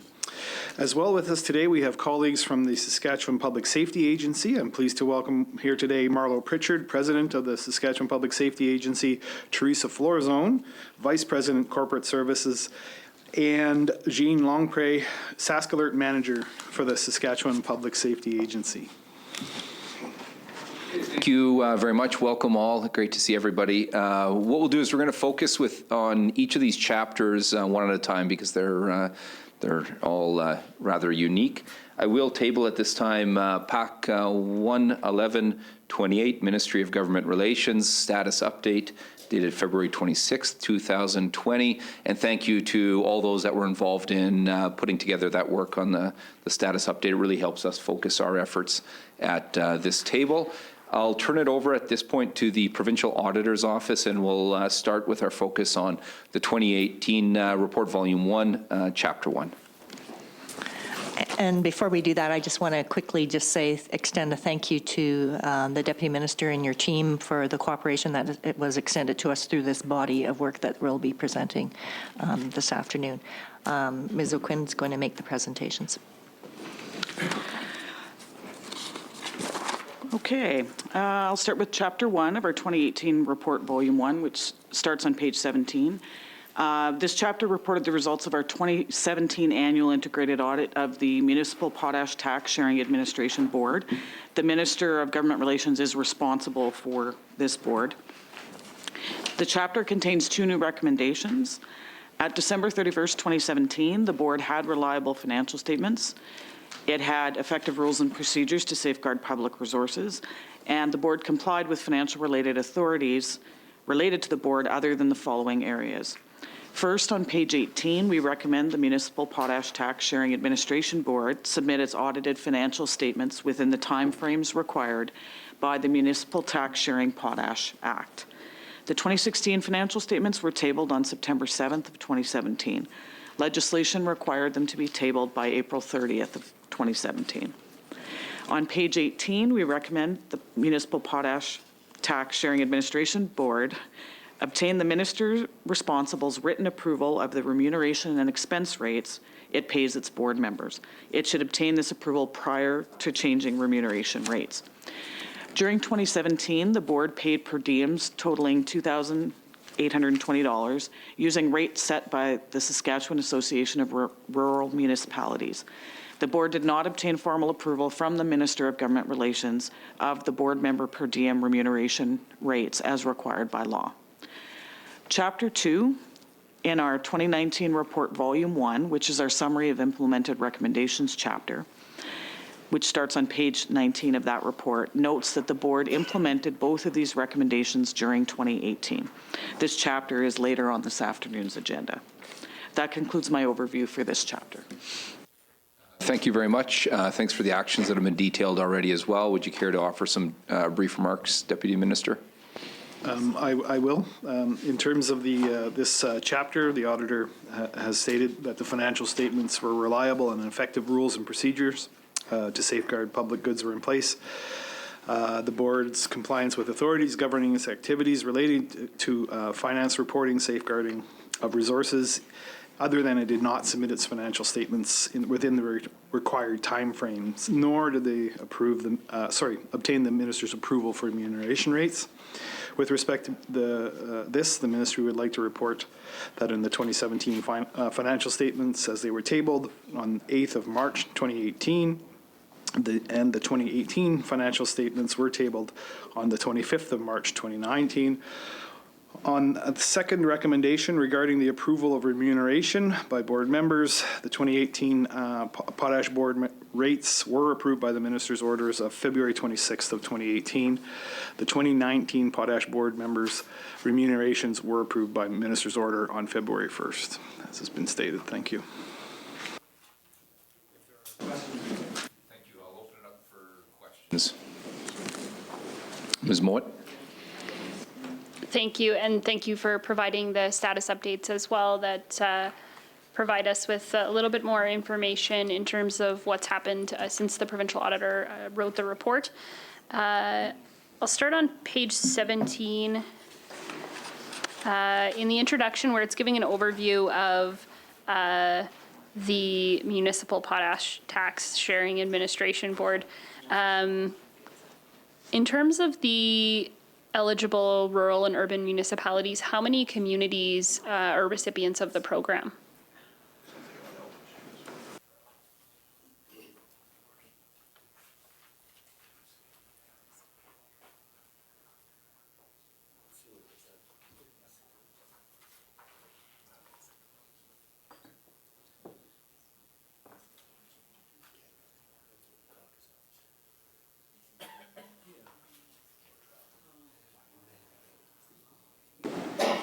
So I can certainly direct you to Schedule 1 of the board's reporting. There's a list. There's an extensive list. We'd be happy to share what's specifically on that, or do a tally. Is that the information you're looking for? Rough numbers? Yes, I was just looking for the rough number of communities. I'm just trying to get a sense of the program over time. Thanks.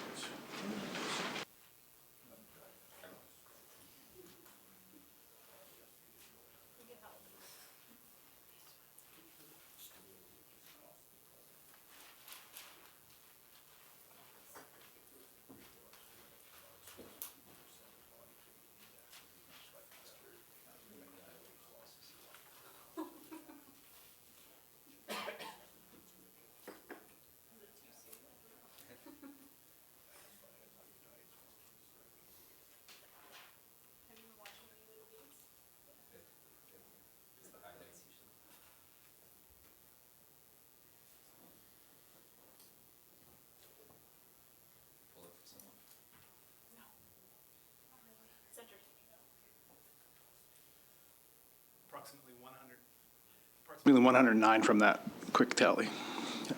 Just noting how much more efficient that counting was than the Iowa caucuses recently. So thank you very much for that report.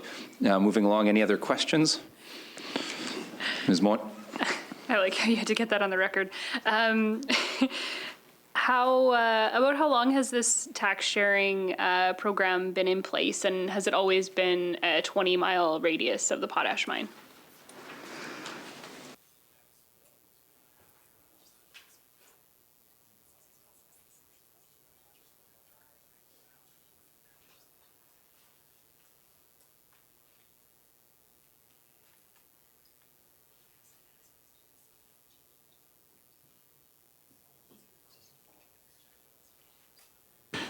The scheme that's in place has been in place since the 60s. The Act looks to be amended in 1978. The radius has always been 20 miles. However, that calculation was converted into kilometers. In terms of the recommendations that the auditor's bringing forward here, in the first recommendation, first of all, it's good to see that that the recommendations have been implemented. In the first recommendation, that the board submit its audited financial statements within the timeframes that are required. There's a note here that the provincial auditor has made that the board indicated personnel issues caused a delay in the submission of its financial statements for tabling. I'm just wondering if you can provide a little bit more background in terms of what caused the delay.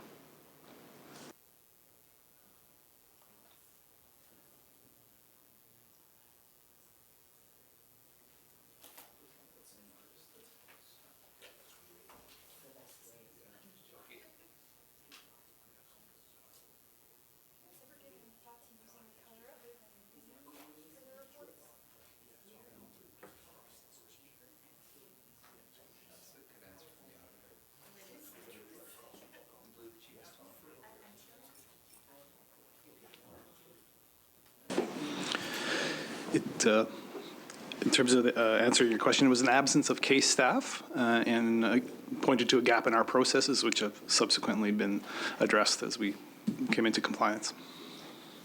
In terms of the second recommendation that referred to obtaining the minister's written approval of the remuneration and expense rates, I'm just wondering if you can speak to what happened there. Was it a simple oversight, or I see that it's been corrected now, but I'm just curious as to what the process looked like there.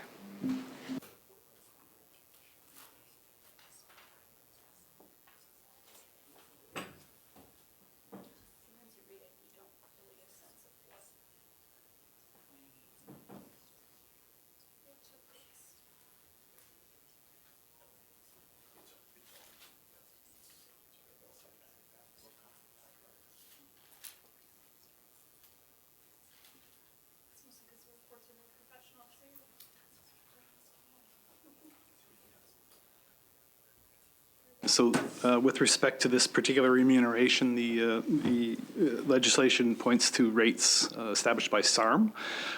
So as those rates change, the ministry has an articulation to keep up with that. With respect to our process, we hadn't been keeping up and harmonizing those changes. So it was more diligence around keeping an eye on when those rate changes happened, making sure that the necessary approvals were advanced to the minister in a timely way. Okay, thank you. I have no further questions, Mr. Chair. Any further questions from any committee members with respect to Chapter 1? Not seeing any. Noting that both recommendations have been implemented, I'd welcome a motion that we concur and note compliance with recommendations 1 and 2. Mr. Burkich moves. All agreed? Agreed. That's carried. We'll move along to Volume 2, Chapter, the 2018 report, Volume 2, Chapter 11, and I'll turn it over to the Auditor's Office. Thank you.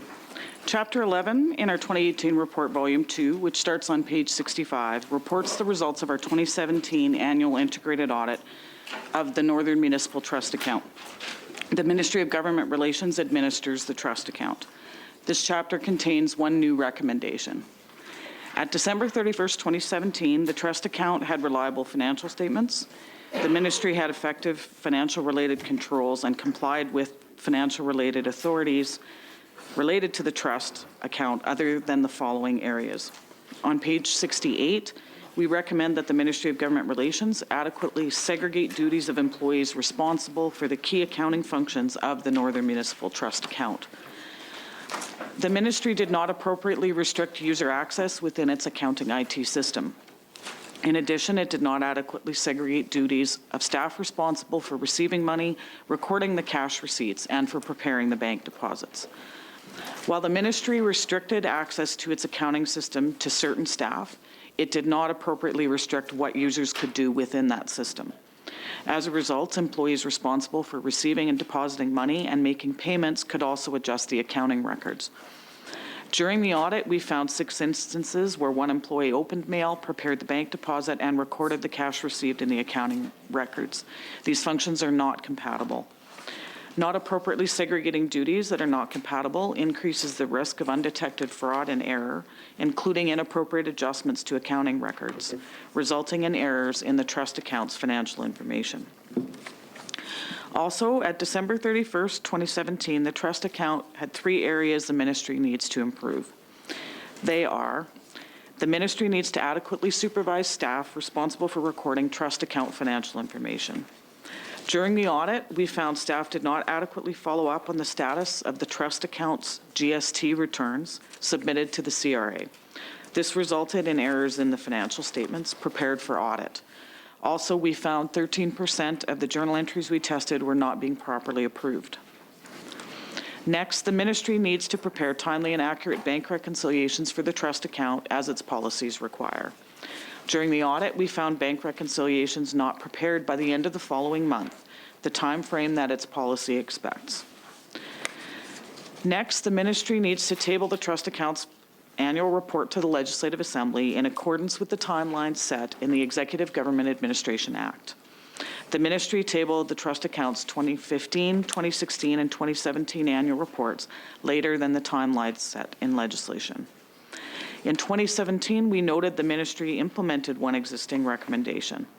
The ministry prepared and approved accurate quarterly financial reports as its policies require. That concludes my remarks on this chapter.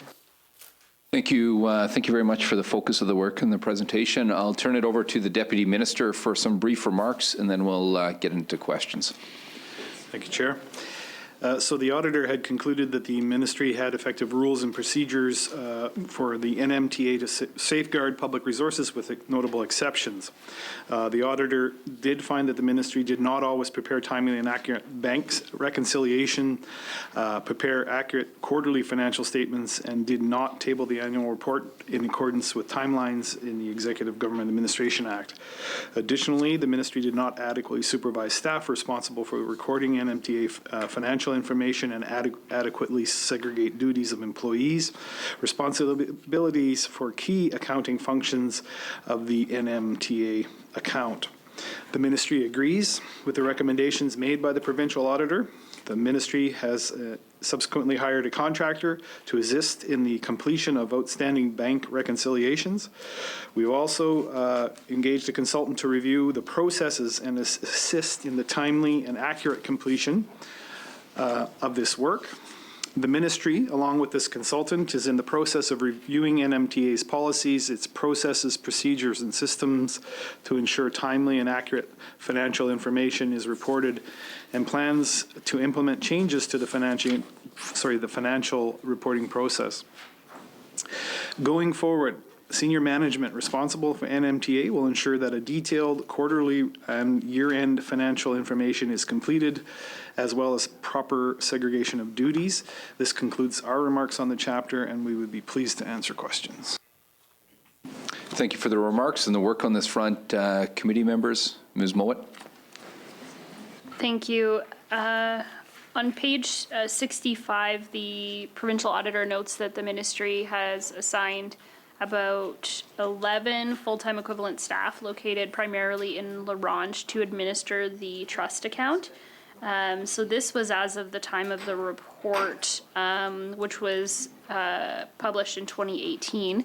Is it still the same staff complement? What does that look like in terms of adding the consultant and the contracted accountant? If you can give us a picture of that.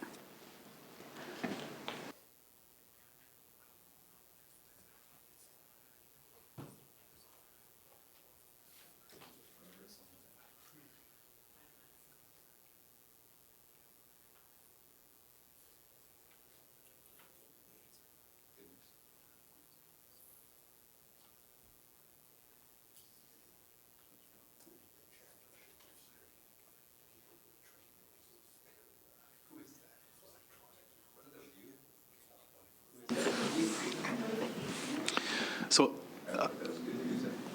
I'll ask ADM Sheldon Green to go through the FTEs associated with this. I think we have a little discrepancy between the auditor's assertions around 11 full-time and where we see ourselves. Yeah.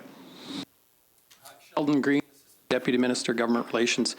While the branch as a whole has 13 FTEs, it does a variety of other functions in addition to managing the Northern Municipal Trust account. There's 5 full-time, more account clerk type finance people in the branch, so 5 full-time people devoted to this.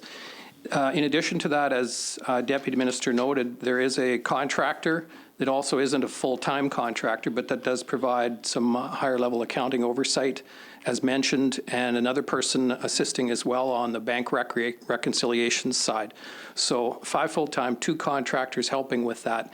And then there are other branch staff do have small pieces that they play in terms of providing information that supports the backup of information about various projects that are funded and various activities that the trust account is involved in, but they don't have day-to-day full-time responsibilities related to the account.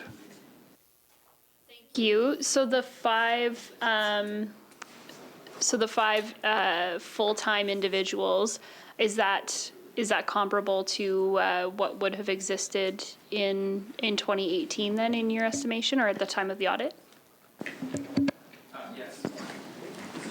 So it's fair to say that you have added additional resources to help manage the NMTA as a result of the audit? Yes. Okay, thank you. I wonder if the auditor wants to weigh in, considering the discrepancy? The intent of the number there was actually to reflect the people that are involved in the activities that surround the account, not the accountants. So we'll try to clarify the language on a go-forward basis, but it's the administration. So it'd be actually the folks that are responsible for the municipal services, you know, the grants and all the various activities that encompass the accounts. That basically, the account is really just a mechanism to account for those activities, right? So, yeah, so we'll just make sure the language is clarified in the future. On page 67, it indicates that there's a quote at the bottom of the page: management indicated this occurred at various points during 2017 due to staff shortages. So was it the case that those 5 positions weren't filled, or what contributed to the short staffing?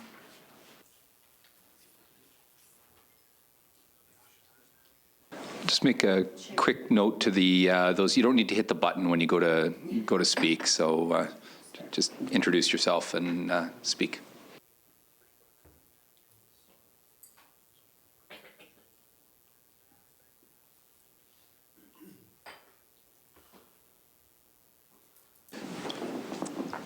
The issue in that particular time frame was the unexpected absence of one key staff resource over a period of time.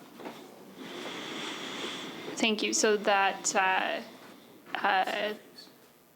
I guess, that absence is no longer the case. That's no longer the case right now? Okay. That's the case, yeah. Thank you. In terms of the recommendation on page 4 in section 4.4 on page 70,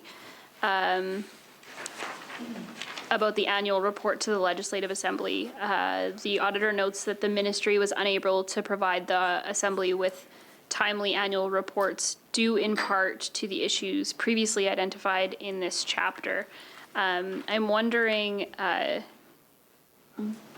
what the other part was.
So with respect to your question, the other factors, I would sort of characterize three factors primarily. That's people, the personnel side of things. We talked about absences. Processes. So as the auditor has pointed out, some gaps in the process that are being worked on. I guess I'm trying to frame this up as a continuous improvement effort within the entity to deliver its mandate, and then certainly technology. So as has been identified, some of the articulations with getting people on and off authorized appropriately, those kinds of things. So the three of those pieces coming together, directly impacting the timelines of those timelines, which are set out in statute. So that's our commitment, is to make sure that those things are addressed, and management is working towards that. Thank you. Did you have anything you wanted to add? No? Okay. I said after you were huddling for a while that maybe I should have asked them the question, as it was about the report that they had put together. But in terms of the status update, on the first new recommendation to adequately segregate duties of employees that are responsible for key accounting functions, I just want to get a sense of what the plan is here. So it looks as though this is software that's being set up that separates the roles within the process. Is that correct?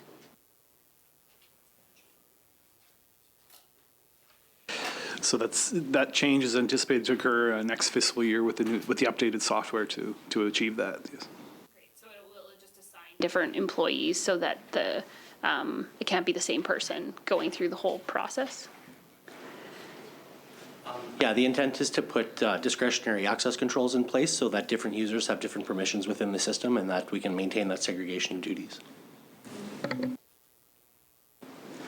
In terms of the contract with the professional accountant to assist with reviewing journal entries, is this something that has a defined end date? What are the terms of that agreement?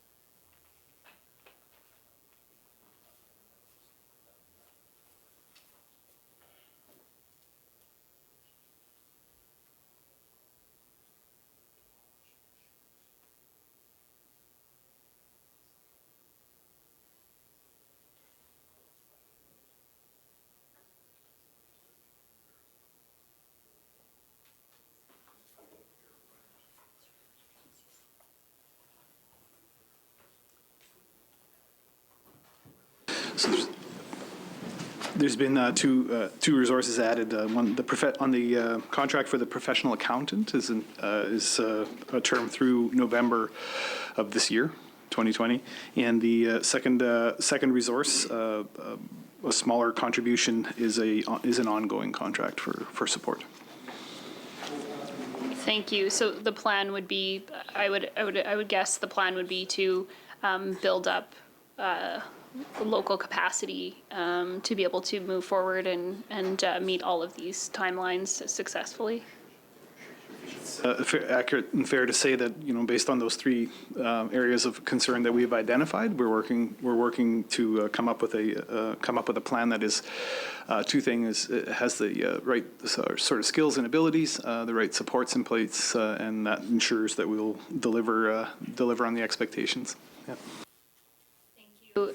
On the last page of the status update, the second last recommendation talks about working with the operator of Alert Ready to obtain information needed to enable periodic review about the appropriateness of user access to the system. So in the actions taken, is this the other chapter? Okay, it's because there's no label at the top of this. I thought so. Okay, That's the next chapter. Please disregard. I have no further questions. I knew I should have written that down on there. Good questions.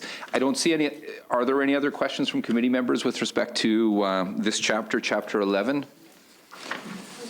Otherwise, not seeing any, then we will, I'd welcome a motion with respect to the new recommendation, and I think that we would concur with that recommendation, moved by Mr. Weeks. Is that agreed? That's carried. Yeah, that's correct. I know they've bought a system here, and they're going to be implementing it next year. They've reported to us that it's not implemented at this point, so that's important work. In progress, we could move as well if you'd care to, but I think we're fine with concurring at this point. We voted, we agreed. We'll move along and move our attention at this point to the 2019 report, Volume 1, Chapter 6, and I'll turn it over to to our provincial auditor. So Chapter 6 of our 2019 report, Volume 1, which starts on page 77, reports the results of our 2019 audit of the ministry's processes to alert the public about imminently dangerous events in Saskatchewan. So imminently dangerous events include emergencies related to weather, such as floods, tornadoes, and wildfires, missing persons, and other threats to public health and safety. Timely, accurate, and clear notifications of risks and hazards can help Saskatchewan residents adequately prepare for situations that may pose a risk to their health and/or their safety. We found that the ministry had, other than the 4 areas reflected in our recommendations, effective process. I will focus my presentation on the 4 recommendations that we made. On page 83, we recommended that the ministry maintain a robust and enforceable written contract with the party providing day-to-day administration for the Sask Alert program. We made this recommendation because the ministry did not have a written formal agreement with its program administrator responsible for the day-to-day administration of the Sask Alert program. Rather, the ministry was using a draft 2017 Terms of Reference document to outline key responsibilities of both the ministry and the program administrator relating to the Sask Alert program. Without a formal written agreement, the ministry may have difficulty enforcing the requirements in the draft Terms of Reference. For example, the requirement to respond to participant requests within 24 hours, and additional arrangements, for example, alert reviews. Not providing participants with sufficient support when issuing alerts may cause undue delays, which may in turn give the public less time to prepare for an emergency. On page 88, we recommended the ministry document its regular monitoring of all key responsibilities of its Sask Alert program administrator. We made this recommendation because the ministry does not sufficiently monitor whether the program administrator is fulfilling all of its expected responsibilities. In particular, it did not monitor whether the program administrator gave participants to Sask Alert sufficient support. Participants include authorized municipalities, First Nations, and provincial government agencies interested in participating in the Sask Alert program. Not receiving reporting from a key service provider responsible for day-to-day program administration makes it difficult to monitor the quality of the services that are provided.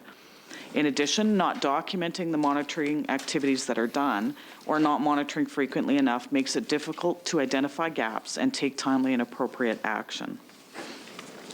Also on page 88, we recommended that the ministry work with the operator of Alert Ready, which is a national alert aggregation and dissemination system, to obtain information needed to enable a periodic review of the appropriateness of user access to that system. We made this recommendation because neither the ministry nor the program administrator reviewed user access to Alert Ready to confirm the continued appropriateness of that access. Under its agreement with the Alert Ready system operator, the ministry is responsible for authorizing user access to Alert Ready. Our testing found 4 of 13 new participants tested had inappropriate access in Alert Ready. The ministry had not identified the inappropriate access. If participants have unauthorized access, there's an increased risk that they may issue inappropriate alerts, which could have an adverse effect on the Sask Alert program's reputation. On page 89, we recommend we recommended that the ministry actively monitor whether Sask Alert participants complete timely and accurate alerts and take action where necessary. For example, suspend system access. We made this recommendation because the ministry did not sufficiently monitor whether participants completed practice alerts each quarter or document participant errors in live alerts, or suspend participants who do not complete alerts as expected. Participants issue alerts infrequently. For example, Sask Alert participants issued 104 alerts in 2018 and 61 alerts in 2017. The ministry appropriately requires participants to complete ongoing practice alerts each quarter to maintain familiarity with Alert Ready. Our testing found the ministry only verifies participants complete ongoing practice alerts annually instead of more frequently, like quarterly. 23 out of 30 participants we tested had not completed a practice alert in the last 3 months as expected.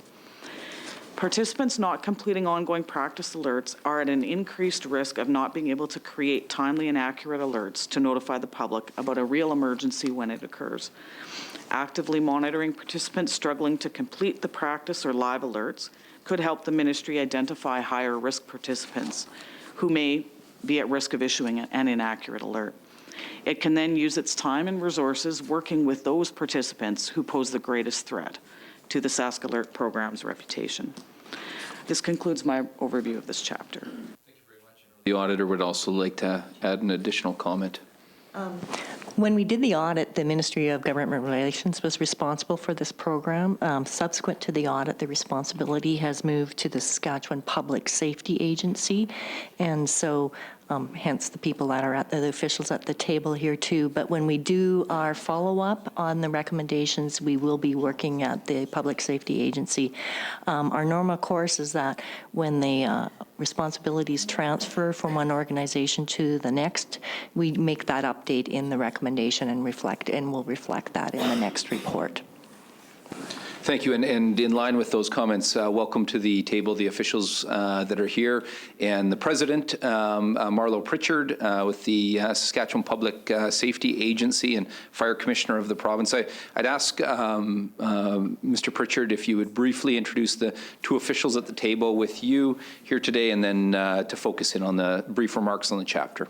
Thank you, Mr. Chair. I'll actually let them introduce themselves. It's just turn to my left. Teresa Florizone, which is VP of Corporate Services of Saskatchewan Public Safety Agency. To my right. Jean Longpre, I manage the Sask Alert program for the province. Thank you. I'll just quickly go over the four recommendations of the audit. The first one on page 83 in regards to the terms of reference. That terms of reference has been updated and signed and is now will be attached to the revised master service agreement moving forward. In regards to the recommendation on page 88, since the audit recommendation, changes have been made to the service provider function requirements, which were reflected in the terms of reference, which sees the Saskatchewan Public Safety Agency realigning most of the administrative duties back within the agency and embedded within our agency and having a day-to-day look at it. The terms of reference, has built into it audits, self-audits, and we're conducting some of those, site visits and corrective communication, all part of that process moving forward. And of course, working on a quarterly reporting scheme as we move forward. In regards to the recommendation on page 88, work with the owner-operator of Alert Ready, that's the Pelmorex and the Weather Network, has been ongoing, and the upgrades to the management side of the system have been completed. Saskatchewan Public Safety Agency played a pivotal role in these upgrades, which see the ability to monitor, run reports on alert issuers and activities and user status.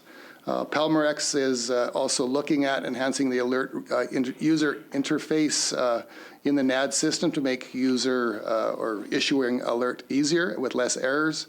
And I can say from looking at the screen myself, it is, I won't say foolproof, but it's very close. The active or live screen is red in color. And when you do interject an alert, there is actually a box that jumps out with a yellow warning. This is a live alert, so it should reduce the errors. On the practice screen, it is green. So there's a very, very distinct difference in regards to that.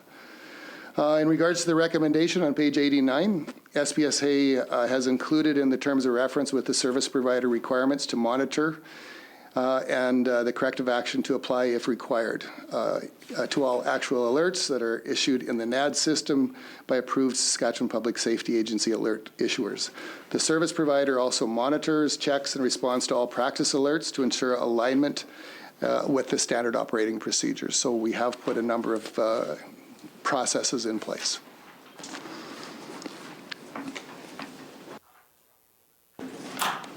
Thank you. Thank you very much for the full report. Thanks as well, of course, for the status updates. Just to touch on the first one before I open it up for questions, you've signed the agreement at this point. Would you consider that recommendation now implemented? I would consider it implemented, although of course it'll have to be checked off. Yes. That's right. Yeah. Great. I'll open it up for questions. Ms. Mowat. Thank you, and thank you for quite a robust status update here that really paints a picture of everything that's happened since the time of the provincial auditor's report. In terms of Alert Ready, so the provincial auditor on page 79 talks a little bit about the program in general and the ways that it pushes out critical alerts. I'm wondering, and you talk about it talks about compatible cell devices. In order to receive the alert on your cell phone, would one have to download the app, or do they sign up with their phone number? Can you just explain that a little bit? If anyone's watching along and wants to participate in the program, it might be useful for us to plug it a little bit.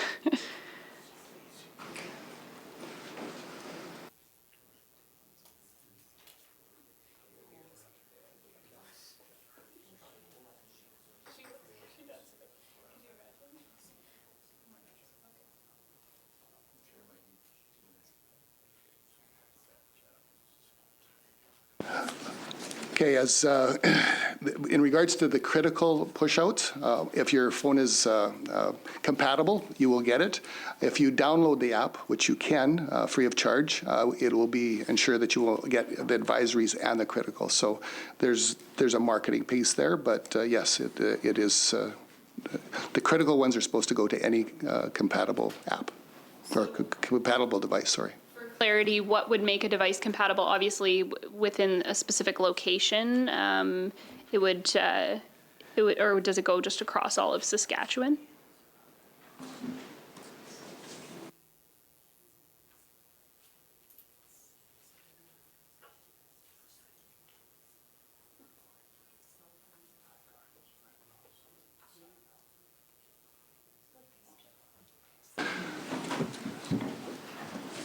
Okay, depending on where the alert is issued, you can put in basically a perimeter or a parameter, and any cell phones within that parameter would be activated. If it's a critical alert that's province-wide, of course, it would be throughout the province.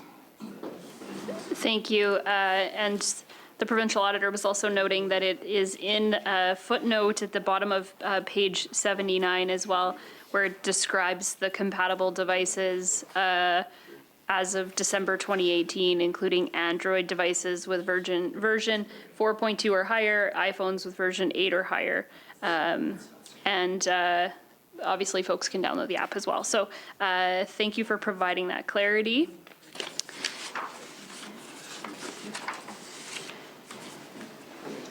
I understand that there were, so I'm on page 82 now, and as of about a year ago, March 2019, there were 353 municipalities, 3 First Nations, and 12 government agencies that participate in the Sask Alert program.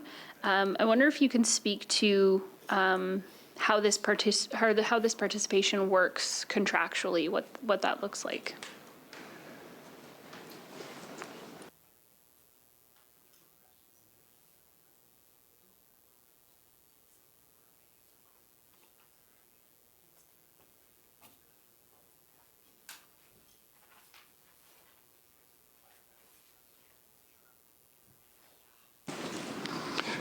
It is a form that the municipality or agency would fill out. It identifies the officials, such as a mayor or council, and then it also identifies the individuals that will be trained or identified as the issuers in that locality.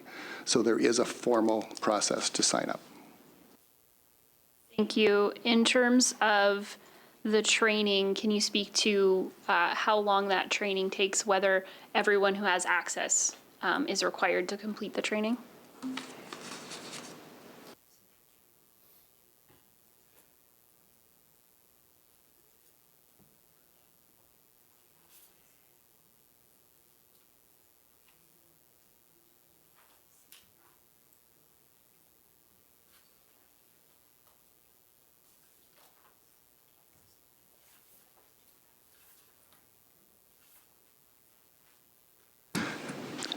There's 2 levels of training. If you want to do a phone-in alert, so if your municipality does not want to actually be able to enter into the system and you want to phone into the emergency center, it is a online training and the process goes forward. Or if your municipality or agency wants to have access to the system, you have to complete the online training and then attend a half-a-day active course or technical course so that you're trained and know how to access the system and what goes into the boxes. Online training modules, is it like a couple of hours or like self-directed, obviously, but? Self-directed. Yeah. Roughly 3 hours. It's roughly 3 hours. Okay, thank you. In terms of uptake, I read at some point that one of the ways that the program was being promoted was when folks are all attending a conference together and chatting about it. I think I read that. So, have there been other methods that have been explored in terms of expanding which officials are going to sign up? Because it certainly seems like it was something that would be great if everyone was participating.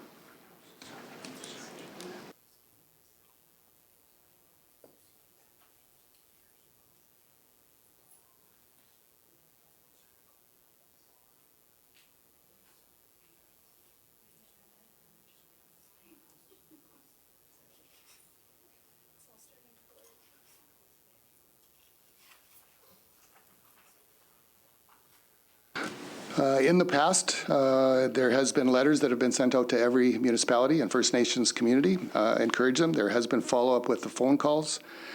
Since the agency has been formed, we have been doing stakeholder, engagement in regards to a bigger piece around emergency management and support.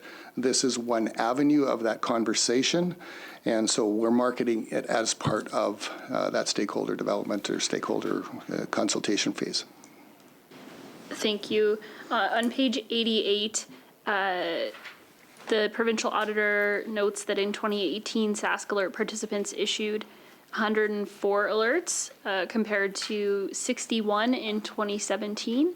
I'm wondering how you account for the jump in alerts and also what the 2019 number was, if it continued to grow.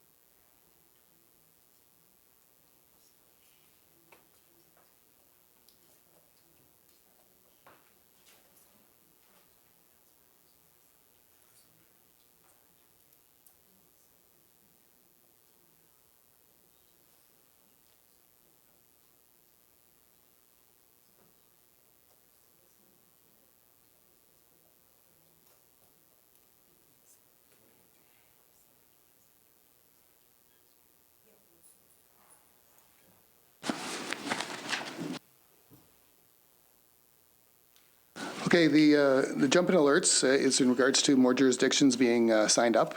We also have probably an increased comfort level is what we're hearing from individuals, and even the process of being able to phone it into our emergency communication center to activate it so they don't actually have to go into the system and physically do it. There's probably a higher public expectation of above public alerts, so that is also driving it. And the number that I've been given is about 180 in 2019. Okay. And in terms of the number of municipalities that are participating, as of a year ago, it was about half of the municipalities in Saskatchewan and 5% of the First Nations. Can you speak to whether there's been much change over the last year? We have approximately 375 municipalities, so a little bit of an increase. 9 government agencies, all the provincial parks, and the about 3 First Nations communities that are still involved. As I referenced earlier, that stakeholder development and working with First Nations and supporting their bigger and broader emergency measures plan and public safety aspect will be part of that, and hopefully we'll see an uptake. Thank you. That concludes my questions, Mr. Chair. Good questions. Thanks for the work on this front. So important, of course, to the safety of people across the province and communities. Any other questions from committee members at this time? Not seeing any. With respect to this chapter, I believe recommendations 1 and 3 have been implemented. I'd welcome a motion that concurs and notes compliance. Mr. D'Outremont, all agreed? That's carried. With respect to recommendations 2 and 4, I'd welcome a motion that concurs and notes progress.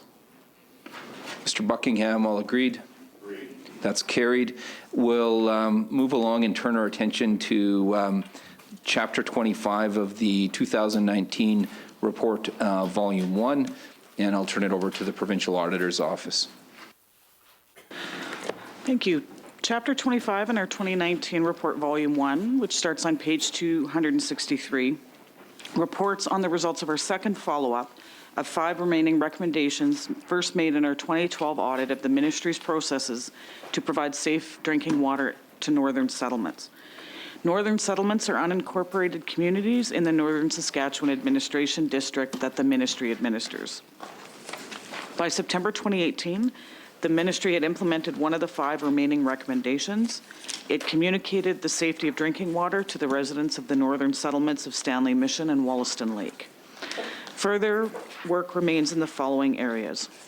First, testing drinking water samples and documenting the results as required by its water system permits issued by the Water Security Agency. We found the ministry is not consistently testing or documenting the results of its testing of drinking water samples. Our testing of a sample of water tests found 1.4% of daily water tests, 25% of the bi-monthly tests, and 10% of quarterly tests were not completed in accordance with the related permit. Monitoring and completing all drinking water tests that permits require is essential to ensure the safety of drinking water being consumed by residents of northern settlements. Next, consistently carry out all required maintenance for its water systems and better document its monthly supervision of the maintenance carried out on its water systems to evidence that the required maintenance is occurring.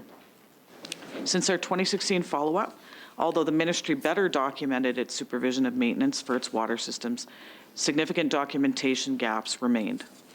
Biannual consultant reports about the maintenance of ministry-owned and First Nations community-owned water systems did not give the ministry sufficient information to enable it to ensure it provides safe drinking water to the northern settlements. We also found that the reports indicated significant outstanding maintenance at Uranium City, for example, water pipes leaking. While the ministry was aware of these issues, its progress in developing a strategy to address the long-standing drinking water concerns at Uranium City was slow. Furthermore, the ministry did not have sufficient records to show that maintenance was being completed for all 5 of the ministry-owned water systems as expected. Timely maintenance is required to keep the water systems working effectively and to reduce the risk of providing unsafe water to the residents of northern settlements. Next, taking prompt action to address problems in providing safe drinking water to the northern settlements. As of October 2018, the ministry had not taken action to address a number of long-standing water issues. For example, a precautionary drinking water advisory that was issued in May of 2001 remained in place for Uranium City. Also, the emergency boil water issued in February 2015 remained in place for Uranium City. Also, other settlements, for example, Brabant Lake, Mississippi, continue to have trihalomethane levels that exceed maximum allowable limits from time to time. Not taking prompt corrective action to resolve drinking water quality issues places the health of residents in the affected northern settlements at risk. This concludes my remarks on this chapter. I'll open it up to the committee for questions. These are important recommendations, I guess, just to express, like, these date back to 2012 and 13 and 14, and it's about drinking water for residents of the province. And certainly, I guess we'll hear the progress that's maybe going to be detailed. Some of that's reported here, but it's sure frustrating coming to this table after such a delay in time and seeing so many of those recommendations still sitting there with sort of works in progress with timelines that are still out into the future. But I'll just leave that statement here and open it up for questions. And I'll turn it over, to the Deputy Minister for response. Thank you, Mr. Chair. I'll waive my introductory comments and jump right to the specifics of the recommendations.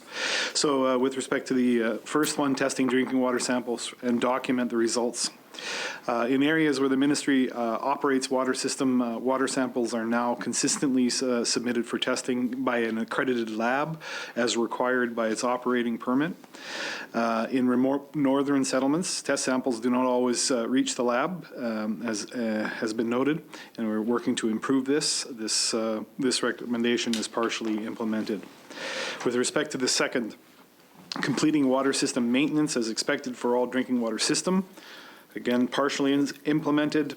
All water systems maintained continue to be completed by a verified assigned environmental protection officer, and a schedule of preventative maintenance is carried out as per a maintenance plan. Since February of 2016, separate maintenance and operational logs are being maintained in all water systems owned and operated by the ministry. In 2018, the Wollaston Lake Water Supply and Treatment Project was implemented, and distribution issues are expected to improve. The upgrade of Uranium City water treatment system is expected to be completed in 2021. Thirdly, consistently documenting its supervision of the completeness of maintenance activities. Again, partially implemented. Ministry officials are now reviewing and signing maintenance logs that are submitted by system operators on a monthly basis. Any maintenance issue is brought to the attention of senior ministry officials, and corrective action is initiated immediately. Number 4, resolving long-standing issues with the safety of drinking water for the northern settlements. Again, partially implemented. The ministry has implemented a plan for each settlement water system, outlining the roles, responsibility of the branch and the local communities. These plans include requirements and activities as per operating permits and recent assessments and consultant reports. This concludes my report, and I'm glad to take questions. Thanks so much for the report and the work that's been taken on this front. I will open it up for questions. Ms. Mowat. Thank you, and thank you for putting together the status update. I guess the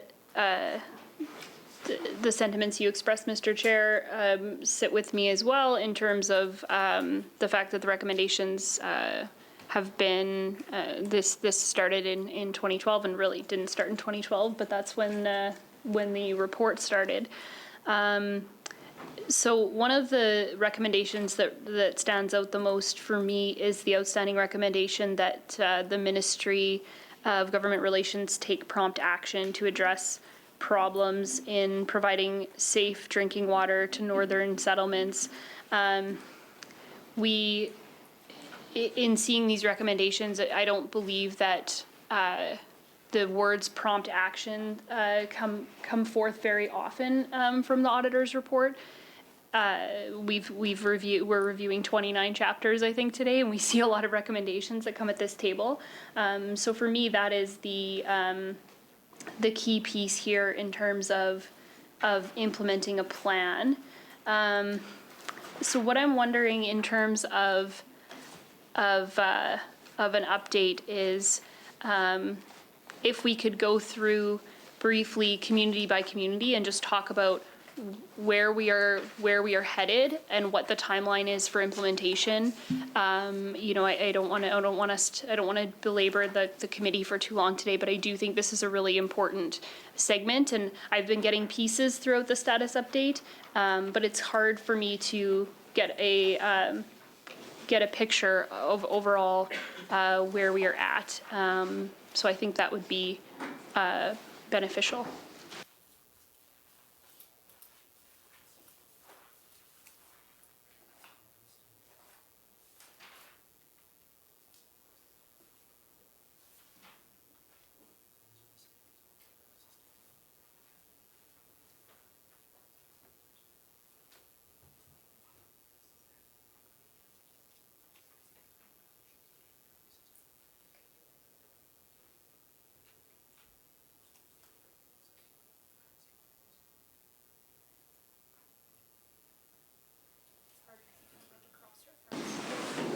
We'll have Executive Director Brad Henry answer. If you don't mind, there's three settlements where we have water system issues, where we had water system issues, so I'll focus on those three in particular. The first system is, as noted by the auditor, is Brabant Lake. The problem with that system is it's a fairly complex system because it's runs on a groundwater system, a surface water system. So right now we're exploring whether we can get the process improvements we need by maintaining that surface water system, or if we have to move to a groundwater system. We're in the middle of that exploration. That's estimated to cost $1.5 million, and that work is going to be complete in 2021. With respect to Missinippi, we've made some changes in our process so that the chlorine contact time is increased, and that seems to have addressed the THM issue. That said, we're not calling that one closed until we have definitive evidence, and so we're currently working with the Water Security Agency to do a study on that system. We're expecting those results in May, and that's going to tell us if and what needs to be done to rectify the system out of Missinippi. The system out at Uranium City is an interesting one. We've been putting a lot of work into that. There's a few different issues at play, which has caused us to maybe not appear to be addressing that one as promptly as we could. One of the issues there is that we had serious issues on the wastewater distribution side that had to be addressed before we could fix the water coming into the system. The second thing is that underneath the water treatment plant that's out at Uranium City, there's contaminated soil, and so we had to address that prior to making any changes to the water treatment plant itself. Right now, we're looking at a $5 million project starting in 2020, estimated to start in 2020, that would fix the water treatment plant and the contamination under the soil. That's expected to be done in 2021. Thank you. I certainly appreciate sort of hearing it in a structured way like that. In the issue that you talked about at Missinippi with the trihalomethane, can you explain what that is for those of us who are not chemists? I'm not a chemist either, but it's bacteria in the water. So that's the role of chlorine is to kill any anything live that's in the water, and so in order to address the THM issue, we had to change the process, so the amount of time the raw water was spending in contact with the chlorine directly was increased, which we believe reduced the THM issue. That's what's showing up in our studies, or in our testing, but we want to do a study to make sure that that's addressed. Thank you. In Figure 1 on page 264, there's a table of the dwellings served we got a list of 7, I think, northern settlements there. I'm wondering if there have been any major changes to the number of dwellings served in each community. The number of dwellings has stayed approximately the same.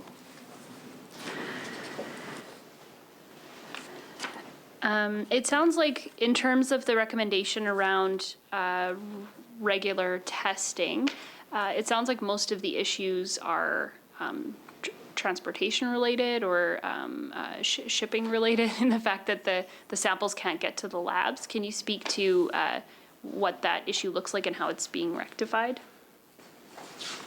So for communities with road access, we're relying on the courier services to be able to provide those samples to the labs on time. In those road-connected systems, we've been seeing no significant issues recently. It's the systems like Uranium City that are air-connected only, and we're completely dependent on inclement weather to be able to get those samples to the labs on time. In cases where we have samples that are delayed, we make sure that we send additional samples immediately following so that we can get an updated, correct test as soon as possible. Thank you. And in terms of Bear Creek, there's a note about not having the equipment needed to do some testing at Bear Creek, and I'm just wondering if you can speak to that. We've made sure that all of our water treatment plants have the equipment that they need, and we've also set up a contract with a company called ATAP Water Management, and they have equipment to make sure that they go out to all the water and sewer systems in the north for all northern municipalities twice a year. And in those visits, they'll be taking their calibration equipment to make sure that the on-site equipment is accurate every year. Thank you. That concludes my questions, Mr. Chair. Much good questions. Thanks for all the work. Note as well that the concern I noted on this front and my criticism doesn't lie with the officials at the table. It lays squarely with the cabinet. Not for you to engage on that. These are important issues and they need to be resourced and receive the attention they deserve. Thanks for the work of officials on these fronts. Are there other questions from committee members at this time? And I guess what we're dealing with here, and it's part of why I wanted to make sure we stress the importance as well. They're not new recommendations, so we're not voting here today, but that doesn't undermine the importance of them to the north and to these respective communities. So I would welcome a motion to conclude considerations of this chapter. Mr. Burkich, all agreed? That's carried. And we'll move along now to the 2019 report, Volume 2, Chapter 7. Chapter 7 of our 2019 report, Volume 2, starts on page 51 and reports the results of our annual integrated audit of the Ministry of Government Relations for the year ended March 31st of 2019. This chapter contains one new recommendation. At March 31st, 2019, the Ministry had effective financial-related controls and complied with financial-related authorities other than the following area.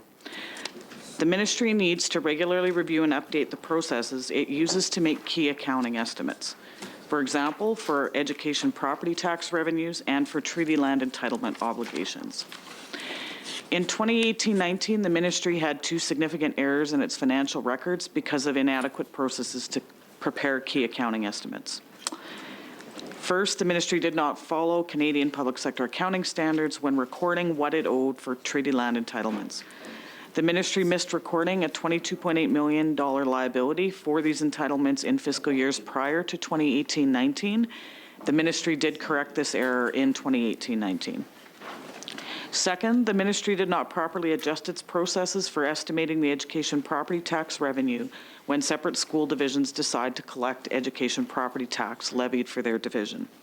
In January of 2019, 4 separate school divisions began collecting education property tax levied for their division and recording these amounts in their financial records. The Ministry missed excluding the estimated revenues for one of these separate school divisions. This resulted in the Ministry recording $6.5 million too much in education property tax revenue in its financial records. Not periodically reviewing and updating key accounting estimates for changes in circumstances increases the risk that the Ministry's financial records will be incorrect. As a result, the government and the public may use incorrect financial information to make decisions. That concludes my remarks on this chapter. Thank you for the focus. Thank you for the presentation. I'll turn it over for brief remarks to the Deputy Minister, and then we'll open it up for questions.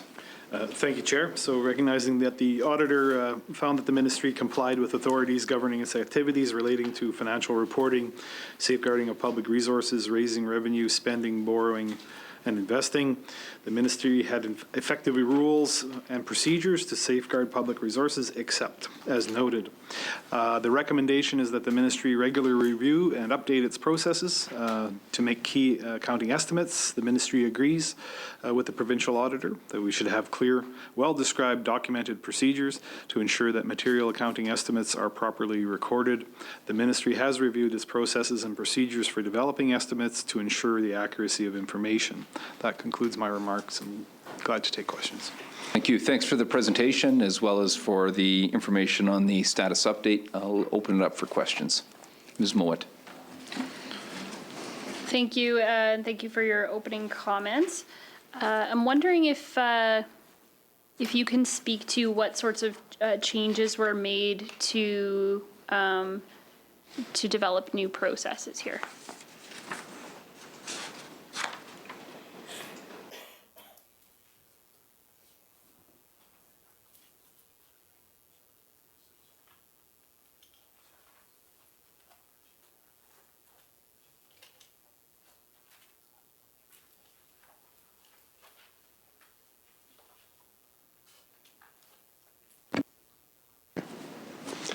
Laurier Donay, ADM Corporate Services, Disaster Recovery.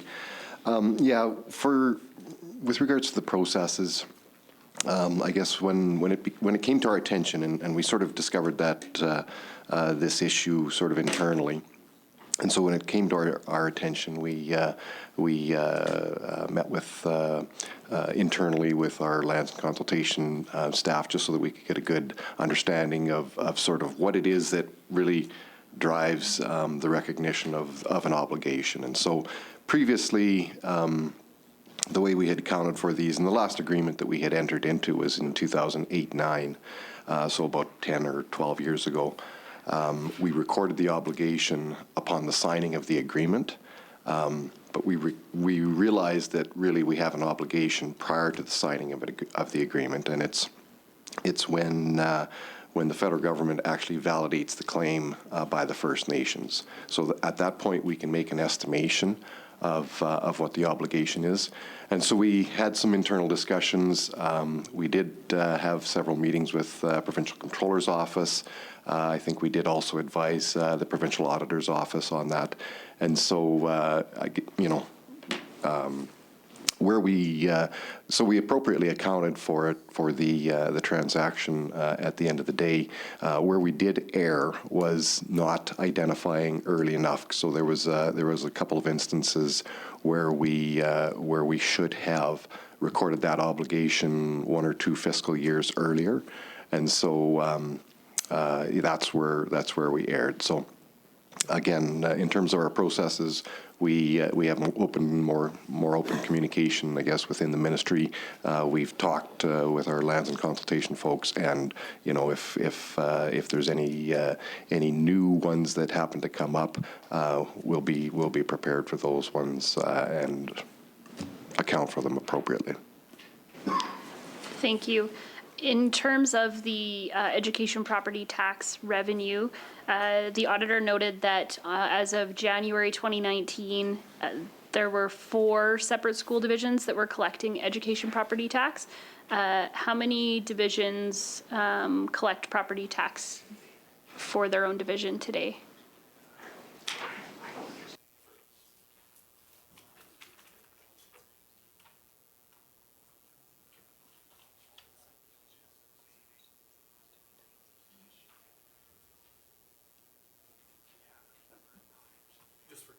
Just for clarity, what year are you referring to? So this was as of January 2019, when the auditor made the report. Yeah.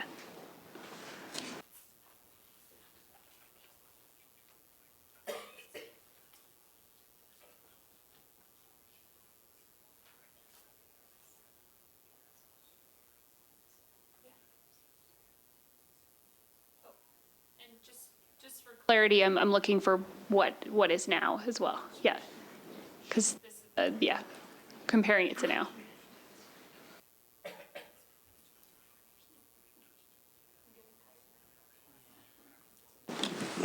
With respect to this particular discussion, there was 4 separate school divisions that collected themselves. The error represented here was a miss of 1, so we captured 3, we missed 1. That was the difference. And the second part of the question, sorry, again? How many separate school divisions are collecting their own tax today?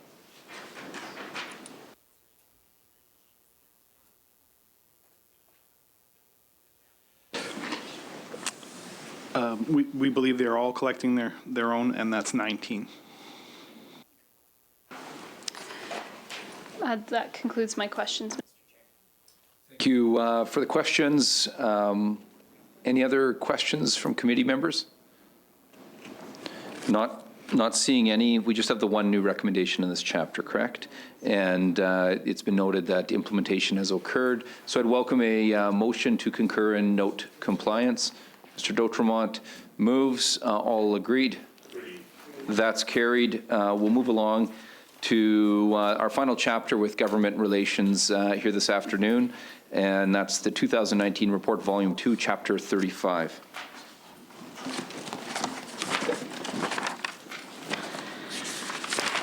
And I'll turn it over to the auditor's office. Thank you. Cabinet is responsible for determining the amount of education property taxes levied each year to help pay for the delivery of pre-kindergarten to grade 12 education and the related mill rates. The Ministry of Government Relations' role is to give Cabinet robust, objective, and evidence-based options so Cabinet has a solid basis to make decisions about education property tax revenue that it wants to levy. For the fiscal year ended 2018-19, the government earned approximately $670 million in education property tax revenues. Chapter 35 in our 2019 report, Volume 2, that starts on page 275, reports the results of our first follow-up of 6 recommendations that we made in our 2017 audit of the ministry's processes to propose education property tax mill rates for Cabinet's approval. By September 2019, the ministry had implemented 4 of the 6 recommendations made in our 2017 audit. The ministry had documented the factors it considered and their impact when making assumptions about growth in assessed property values, formalized its process for confirming the reasonableness of the estimated assessed property values. It formalized which levels of management need to review and approve proposed education property tax mill rate options and when. And it gave staff guidance on when to investigate changes to assessed property values. We found the ministry made progress on the other 2 recommendations, but further work remained. First, while the ministry does a better job of documenting the options staff consider when proposing the education property tax mill rates, it does not clearly document its rationale for selecting the various options that get proposed through the Treasury Board. The ministry uses a small team of staff to determine and recommend options. Not sufficiently documenting options may result in the ministry being unable to explain the basis for its proposed options in the event of key personnel turnover. Also, documented rationale helps the decision makers understand the evidence on which the proposed options are based. Second, the ministry did not include in its options an assessment of the impact of changes in the growth rate assumption on different mill rate options. For example, a 1% change in the growth rate in each property class affects property tax revenue by approximately $3.7 million. Without robust, objective, and evidence-based analysis of mill rate options, key decision makers may have insufficient information to make informed decisions. That concludes my remarks on this chapter. Thank you for the focus in this area, and thanks for the presentation. I'll turn it over to the Deputy Minister for some brief remarks and then open it up. Thank you, Mr. Chair. I'm happy to report that the ministry has implemented 4 of the 6 recommendations and made implementation, partial implementation, the remaining 2. The ministry agrees with the recommendation by the auditor and is working to fully implement the remaining 2 recommendations. Firstly, documentation of the rationale for the decisions made on EPT mill rate options to propose.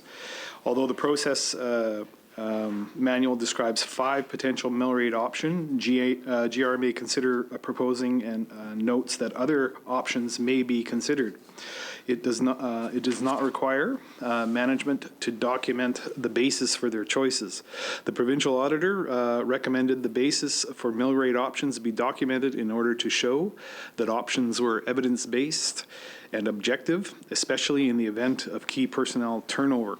The ministry agrees this annual documentation could be helpful and will continue to evolve and improve the in-process manual to ensure that staff are provided clear direction regarding the process for proposing education property mill rates. Secondly, include the impact of potential changes in key assumptions.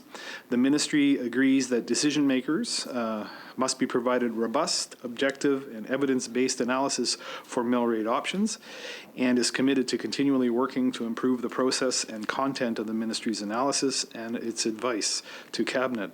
That concludes our report to this chapter.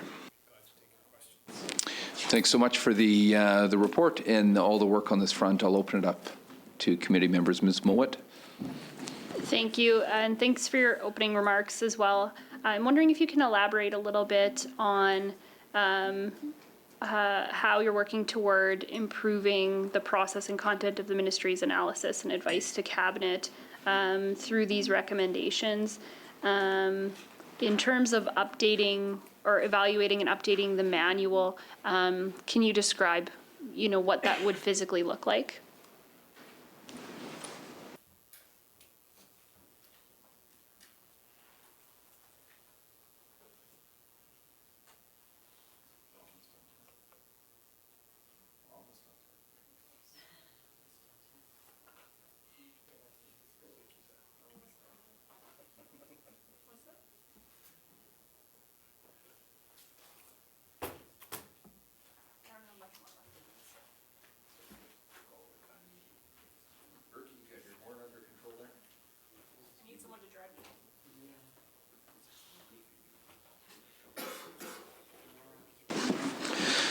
So with respect to coming into compliance with the auditor's recommendation, it's fair to say that the ministry is trying to adopt a continuous improvement approach to the manual, and I'll ask Alyssa to sort of update on where we are currently and where we are in terms of the work and the improvements that's resulted in, and take it from there. Alyssa Aiken, Executive Director of Policy and Program Services. Our manual is used when we start the budget development process, so we start using it about August or even July. As we go through the cycle and as we go through the different steps in the budget development process, we're continually evaluating the manual to ensure that it remains relevant and accurate. Staff track sort of questions or edits as they go through. Once we're through the budget development process, we'll look at the manual holistically and have a more comprehensive look at it and make sure that before we go into next year's budget cycle, we're editing the manual and updating it as it needs to be updated. Thank you. I'm wondering specifically in terms of what changes are planned in this regard, or if you have an idea, like maybe you don't have an idea of that yet.